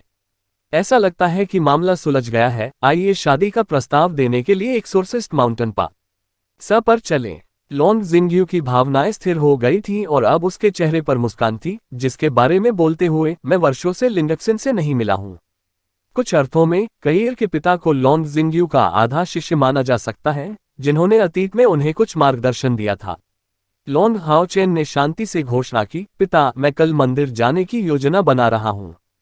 हान यू और झांग फैनफैन मेरा अनुसरण करेंगे, वे भी प्रवेश के लिए योग्य हैं। लॉन्ग जिंगयू थोड़ा कांप गया, इतनी तेजी से। लॉन्ग हाओचेन ने सिर हिलाया, हमें दिव्य सिंहासन के माध्यम से अपनी ताकत बढ़ाने की तत्काल आवश्यकता है। मेरा पर्वत विकसित होने के कगार पर है और संभवतः यह इसका अंतिम विकास होगा। आपको मेरी मदद करने के लिए पर्याप्त रूप से मजबूत होने की आवश्यकता है। लॉन्ग जिंगयू ने पूछा, क्या मुझे नाइट टेम्पल से लोगों को भेजने की जरूरत है? लॉन्ग हाओचेन ने अपना सिर हिलाया, कोई जरूरत नहीं है, हम खुद ही काफी हैं। उसने हाओयू के रहस्य के बारे में इतने सारे लोगों को बताने की हिम्मत नहीं की। यहां तक कि यांग वेंझाओ और डुआन यी ने भी लंबे विचार विमर्श के बाद भाग लिया। उसने हाओयू पर भरोसा किया, लेकिन उसने दूसरों को उस भयानक दुनिया के बारे में बताने की हिम्मत नहीं की जिससे वह आया था और उसकी संदिग्ध उत्पत्ति के बारे में। इसके अलावा हाओयू का अंतिम विकास बेहद खतरनाक होगा, दुर्घटना की स्थिति में मौत का खतरा होगा, इसलिए हाओचेन बहुत अधिक लोगों को इसमें शामिल नहीं करना चाहता था। एक छोटे से विराम के बाद लॉन्ग जिंगयू ने कहा, हाओचेन, मुझे पता है कि आपकी जन्मजात प्रतिभा नाइट टेम्पल के कई हजार वर्षों के इतिहास में नंबर 1 है। अपने लक्ष्य के बारे में स्पष्ट रहें, लेकिन अच्छी तरह से याद रखें, यदि आप ऐसा नहीं कर पाते हैं तो अपने आप को अत्यधिक परिश्रम न करें। कोई भी दिव्य सिंहासन आपको पर्याप्त दुर्जय शक्ति प्रदान कर सकता है, जरूरी नहीं कि वह अनंत काल और सृजन का दिव्य सिंहासन हो। लॉन्ग हाओचेन ने उत्तर दिया, पिताजी, मैं सेवानिवृत्त नहीं होऊंगा। मुझे लगता है मुझमें क्षमता है। अगर मैं इससे पूरा भी नहीं कर सकता तो मुझे डर है कि अनंत काल और सृष्टि के दिव्य सिंहासन को कोई मालिक नहीं मिलेगा। लॉन्ग हाओचेन ने मुस्कुराते हुए ये कहा। सामान्य समय में उनका दुर्जय शांतिपूर्ण आचरण अतुलनीय आत्मविश्वास से परिपूर्ण हो जाता था। सच है, यदि वह अनंत काल और सृष्टि के दिव्य सिंहासन की स्वीकृति हासिल करने में असमर्थ साबित होता है, तो इससे केवल ये साबित होगा कि यह मूल दिव्य सिंहासन वास्तव में प्रकाश नहीं था। लॉन्ग जिंगयू की आंखें चमक उठी। अच्छा, मुझे इस लॉन्ग जिंगयू के बेटे से कोई कम उम्मीद नहीं थी। आपके पिताजी अग्रिम शुभकामनाएं व्यक्त कर रहे हैं। लॉन्ग हाओचेन मुस्कुराए और कृपया यांग वेंझाओ और डुआन यी के लिए गोल्ड फाउंडेशन नाइट्स टेस्ट की योजना बनाएं। ये सिर्फ शर्म की बात है कि अगर वे 9वें चरण तक पहुंचने में कामयाब भी हो जाते हैं तो उनके लिए प्रयास करने और पाने के लिए दिव्य सिंहासन भी नहीं बचे होंगे।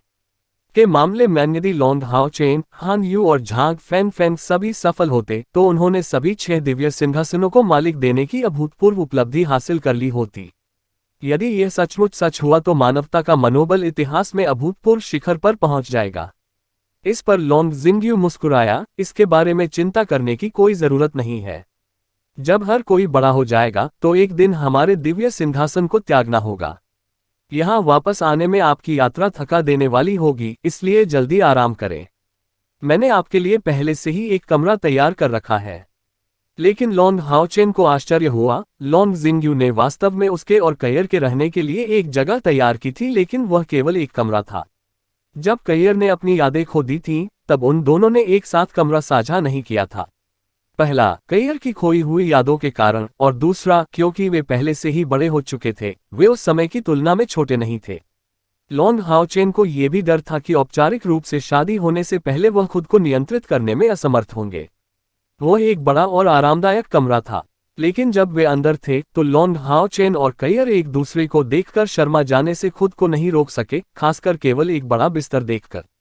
जाहिर है, लॉन्ग जिंगयू और बाईयू सोच रहे थे कि वे अपनी उम्र में पहले ही इस सीमा को पार कर चुके होंगे और इसके अलावा उनके लिए इतनी जल्दी शादी करना चाहते थे, साथ रहना बहुत सामान्य था। कैयर ने अपना सिर नीचे किया और लॉन्ग हाओचेन के पास आ गई, धीरे से उसके लिए अपना कोट हटा दिया और धीरे से कहा, मैं स्नान करने जा रही हूँ। उसकी बुदबुदाती बातें सुनकर लॉन्ग हाओचेन को तुरंत फर्क महसूस हुआ। सिर खुजलाते हुए वह चुप रहा। उन वर्षों में गहराई से प्यार करने और अनगिनत जीवन और मृत्यु के अनुभवों से गुजरने के बाद उनकी भावनाएं पहले से ही संलग्न के स्तर तक पहुंच चुकी हैं। हालांकि वे अभी कुछ असहज महसूस कर रहे थे, लेकिन उन्हें खुद को समझाने की कोई जरूरत नहीं थी। खुद को बारी बारी से प्रस्तुत करने योग्य बनाने और अपनी थकावट से थोड़ा उबरने के बाद लॉन्ग हाओचेन बिस्तर के किनारे पर बैठ गया, काफी सोच में डूबा हुआ। लेकिन इस तरह सोच में डूबे रहना उसके लिए एक तरह की खुशी थी। बिना किसी समस्या के शांति से बैठ पाना बहुत आरामदायक महसूस हुआ। इससे उसे अवर्णनीय आनंद की अनुभूति हुई। कैयर ने एक लंबी नींद की पोशाक पहन ली, उसका पतला हाथ फैला हुआ था। लॉन्ग हाओचेन के साथ जुड़कर वह बहुत स्वाभाविक रूप से उसकी गोद में बैठ गया। उसके दोनों हाथ उसकी गर्दन को घेर रहे थे और उसकी छाती पर बिल्कुल फिट बैठे थे। हाओचेन ने अनजाने में उसकी पतली कमर को पकड़ लिया, उसकी जांघ और निचले हिस्से का उसके शरीर के साथ संपर्क महसूस हुआ।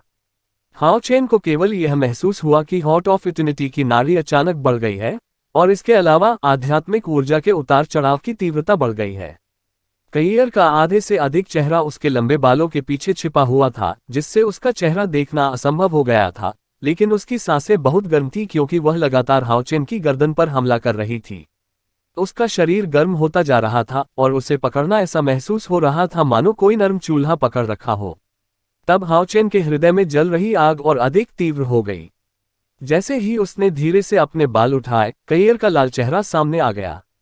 फिर हाओचेन ने उसके अत्यधिक सूजे हुए गालों पर एक हल्का चुंबन दिया और जैसे ही एक हल्की सुगंध उसके दिल में घुसी, एक हल्की सी स्पर्शनीय अनुभूति उसके दिल की धड़कनों तक पहुंच गई।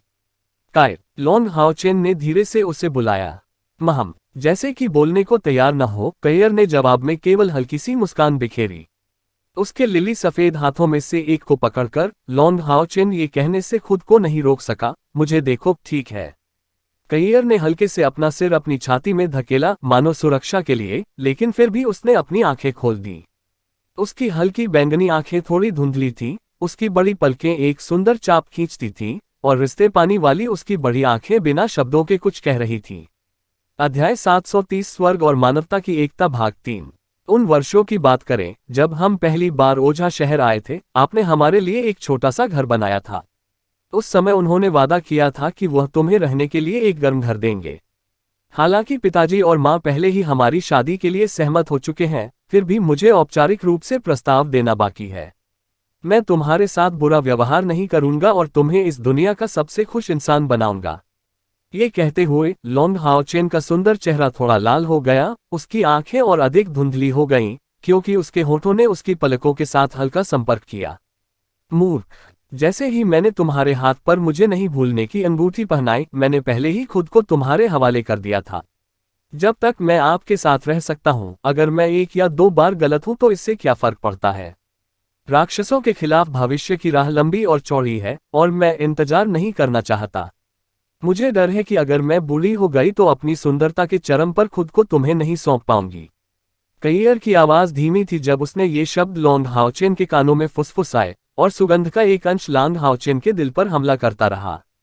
लॉन्ग हाओचेन ने अपना हाथ कैयर की कमर के चारों ओर लपेटा, उसका दूसरा हाथ उसके बालों में था, जबकि उसका नाजुक सफेद चेहरा लगातार उसे देखने में व्यस्त था। चार आंखें एक दूसरे पर टिकी हुई थीं और एक दूसरे की उल्टी छवियों में डूबी हुई लग रही थीं। अपना सिर नीचे करते हुए लॉन्ग हाओचेन ने कैयर के ठंडे होठों से हल्का संपर्क बनाया, उसकी कमर पर मुलाया माँ कपड़े के बीच में हल्की सी कपकपी के साथ साटन त्वचा का एक निशान दिखाई दिया। मात्र स्पर्श से लॉन्ग हाओचेन स्थिति से पूरी तरह से अलग हो गया। वे पहले ही 10 वर्षों से अधिक समय तक आग और पानी से गुजर चुके थे, विशेष रूप से स्टार डायमंड पैगोडा में लौटते हुए, जहां लॉन्ग हाओचेन का निधन हो गया और कैयर उसे वापस जीवन में लाने में कामयाब रही, लगभग अपने जीवन की कीमत पर। वे अब दो अकेले व्यक्ति नहीं थे, बल्कि दो दिलों वाली एक ही चीज थे। कसकर गले लगाना और हल्के से अपने समकक्ष को चूमना, इस पल ने केवल उनमें संतुष्टि छोड़ी। कई वर्षों का प्यार आखिरकार अत्यधिक सुंदरता के फूल में खिल गया। वे एक दूसरे से गहराई से जुड़े हुए थे। इस क्षण में वे एक दूसरे में पूरी तरह लीन हो गए। वह कयियर को बिस्तर पर ले गया, उनके होंठ शुरू से अंत तक जुड़े रहे। और जैसे ही लॉन्ग हाओचेन का जलता हुआ हाथ थोड़ा कांपती कयियर को ले गया, वह उसके नाइटगाउन के नीचे और उसके पतले पैरों पर चला गया। गर्माहट एक नर्म एहसास के साथ कयियर की नाड़ी को और अधिक मजबूत बना रही थी, लेकिन जैसे जैसे वह आगे बढ़ती गई, उसने फिर भी थोड़ा सा भी प्रतिरोध नहीं दिखाया। जैसे ही वह धीरे धीरे अपने आदमी की गर्दन के करीब पहुंची, उनका प्यार और एकजुटता उसके दिल में उमड़ पड़ी। इल्यूसरी पैराडाइज में उसके स्पिरिट स्टोव के सम्मेलन के बाद जैसे ही कयियर की छवि लॉन्ग हाओचेन के सामने आई, बाकी सब कुछ स्वाभाविक रूप से सामने आया। हल्की फुल्की फुसफुसाहटों और कराहों के बीच आखिरकार उनका प्यार खत्म हो गया, एक नए स्तर पर पहुंच गया। लॉन्ग हाओचेन और कयियर कुशल नहीं थे, लेकिन सबसे आदिम इच्छा और मानवीय प्रवृत्ति ने उन्हें आगे बढ़ाया। इस पेचीदगी के बीच एक हल्का सा दर्द और उससे भी बड़ा प्यार, इस मिश्रण में लगातार उभरता रहा। आखिरकार प्रबल इच्छा के बीच उन्होंने परफेक्ट मैच की यह आखिरी सीमा पार कर ली। ये सब थोड़ा अचानक था, लेकिन बहुत स्वाभाविक भी था। इसे एक आधार के रूप में स्थापित करने के साथ सब कुछ वैसा ही हुआ जैसा कोई उम्मीद कर सकता था, क्योंकि उन्हें धीरे धीरे अपने अप्रत्याशित सम्मान का पता चला और वे एक दूसरे से अधिक परिचित हो गए। उनकी शारीरिक स्थितियां सामान्य मनुष्यों से कहीं अधिक थीं, जिससे वे प्रेम को और भी अधिक तीव्रता से करने लगे। जैसे ही लॉन्ग हाओचेन धीरे धीरे अपनी नींद से जागा, सूरज की पहली किरणें रेसिस्टिंग ड्रैगन माउंटेन पास में उसके कमरे की खिड़कियों से होकर गुजरी। उनके होश अभी भी कुछ धुंधले थे, लेकिन अगले ही पल उनकी आंखों के सामने जो दृश्य दिखाई दिया, उसने उन्हें आश्चर्यचकित कर दिया। सूरज की रोशनी की गर्म रोशनी कयियर के पतले पैर को कवर करते हुए सवाना में चमक रही थी, जो शानदार चमक को प्रतिबिंबित कर रही थी। चादर के पीछे उसकी त्वचा पर एक गुलाबी चमक दिखाई दे रही थी, मानो वह पिछली रात का सुखद प्रभाव हो।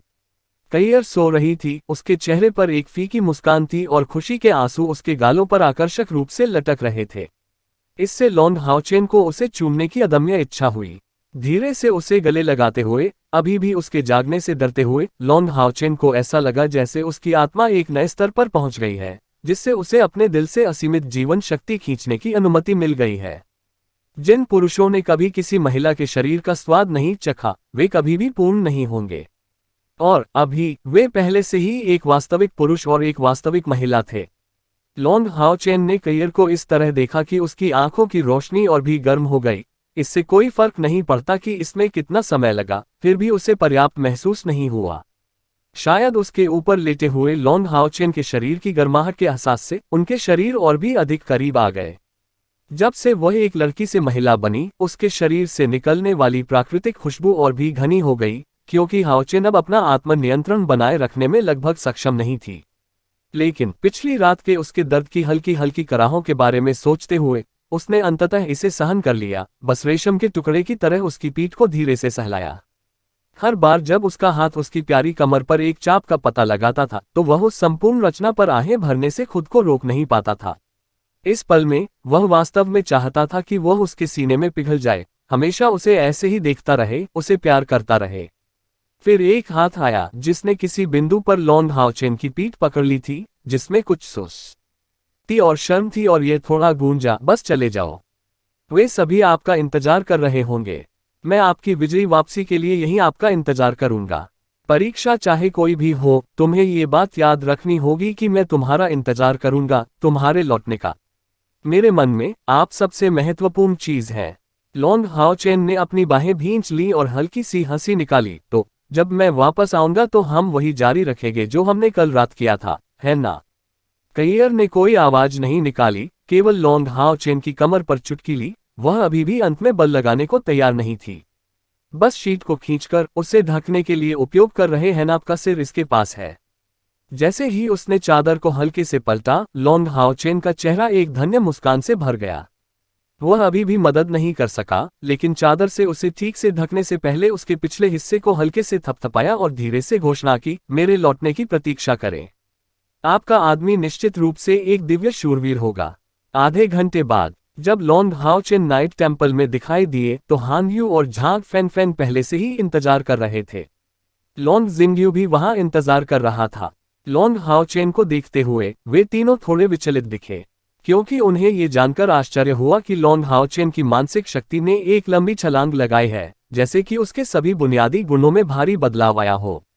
उनका मूल रूप से शुद्ध प्रकाश स्वरूप अब जीवन सार के साथ चमक रहा था, जिसका वर्णन करना कठिन है।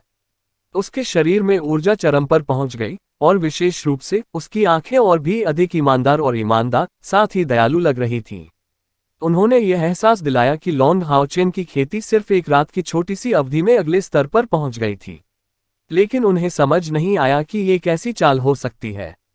कैयर एक दूधिया बैंगनी रंग की पोशाक में बदल गई थी और खिड़की के लंबवत बैठी थी। बाहर बर्फबारी हो रही थी और बर्फ के टुकड़े आसमान में बर्फीले तूफान के रूप में लहरा रहे थे, खिड़की पर उतर रहे थे और धीरे धीरे घुल रहे थे। उसके मुंह के कोनों पर एक फीकी मुस्कान झलक रही थी, जबकि उसका दिल शांति और खुशी में था। वास्तव में वह बहुत स्पष्ट रूप से समझ गई थी कि यदि उसने पहल नहीं की होती तो लॉन्ग हाओचेन ने उस समय उससे कभी नहीं पूछा होता। लेकिन यही वह समय था जो उन्होंने चुना था। शुद्ध करने वाली शक्ति कुछ ऐसी थी जो किसी भी अशुद्धता को शुद्ध करने में सक्षम थी, और मृत्यु के देवता द्वारा चुने गए व्यक्ति के रूप में उन्होंने इसे प्रकृति का एक अभिन्न अंग बनाने के लिए इस समय को चुना, साथ ही उसे एक कदम आगे बढ़ाते हुए उसे शुद्ध करने के लिए भी। शुद्धतम प्रेम, प्रकाश और शुद्धिकरण मूल रूप से एक आदर्श मेल थे। उनका डोमेन और लॉन्ग हाओचेन पूरक प्राणी थे, और उन दोनों के बीच रक्षा की अंतिम रेखा पार होने का मतलब था कि उनके संबंधित आभा और डोमेन एकजुट हो जाएंगे। कैयर ने खुद को पूरी तरह से अपने आदमी को सौंप दिया था, ताकि वह अब एक अभूतपूर्व स्तर तक पहुंच सके। पिछली रात लॉन्ग हाओचेन के मन में केवल अंतहीन प्यार था। आज सुबह तक अपने शरीर में बदलावों को महसूस करते हुए वह समझ गया कि कैयर को कितनी परेशानी हुई थी। लेकिन उन्होंने कुछ नहीं कहा, क्योंकि एक दूसरे के बारे में उनकी समझ का मतलब था कि लंबे समय से उनके बीच शब्दों के आदान प्रदान की अब कोई आवश्यकता नहीं है। इसी तरह लॉन्ग हाओचेन की शुद्ध रोशनी की भीगने को महसूस करने के बाद वर्तमान कैयर न सिर्फ मुस्कुरा रहा था, उसने अपने शुद्धिकरण प्रकाश के ऊर्ध्वपातन को भी महसूस किया। अचानक कैयर ने जोर से हंसी और अनियंत्रित रूप से बुदबुदाया, हमें समय से पहले ऐसा करना चाहिए। क्या आप सभी जाने के लिए तैयार हैं? अपने बगल में बैठे 3 युवकों की ओर देखते हुए लॉन्ग जिंग्यू ने शांति से कहा। उन तीनों ने एक ही समय में लॉन्ग जिंग्यू को सलाम किया। सीनियर डिवाइन नाइट, हम सब जाने के लिए तैयार हैं। हालांकि लॉन्ग हाओचेन संघ अध्यक्ष के रूप में कार्य कर रहे थे, जब वह दिव्य शूरवीरों के परीक्षण को चुनौती देने की कगार पर थे, तो उन्हें केवल नाइट टेम्पल के लिए एक साधारण शूरवीर के रूप में माना जा सकता था। लॉन्ग जिंग्यू ने सिर हिलाया। दिव्य सिंहासन की मंजूरी के लिए दिव्य शूरवीरों की चुनौती है एक बड़ा सौदा। 9वें चरण से शुरू करके अर्जित प्रत्येक रैंक आपको उसे चुनौती देने का एक और मौका देगी। सभी को ये देखना चाहिए था कि मंदिरों की भव्य सभा में हमारे पास कितने पवित्र शूरवीर हैं। लेकिन दिव्य शूरवीर केवल 3 हैं। चुनौती के दौरान वे केवल अपने स्वयं के अनुभवों पर भरोसा कर सकते हैं, और जैसे हर किसी के अनुभव अलग अलग होते हैं, यहाँ तक कि एक ही व्यक्ति को एक ही चुनौती 2 बार नहीं मिलेगी। मैं आपको केवल एक सलाह दे सकता हूँ, खुद पर विश्वास रखें और लगातार आगे बढ़ें। इन शब्दों को कहते हुए लॉन्ग जिंग्यू अचानक उठ खड़ा हुआ, क्योंकि उसके शरीर से मूसलाधार व्यवहार निकल रहा था।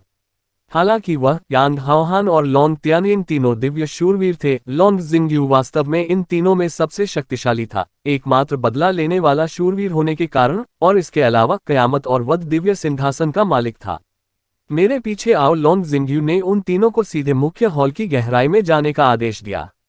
वहां 6 दिव्य सिंहासनों की मूर्तियां थीं। ठीक है, बस मूर्तियां, लेकिन फिर भी जब वे तीनों 6 दिव्य सिंहासनों के सामने खड़े हुए तो वे एक रहस्यमय भावना को उभरने से रोक नहीं सके।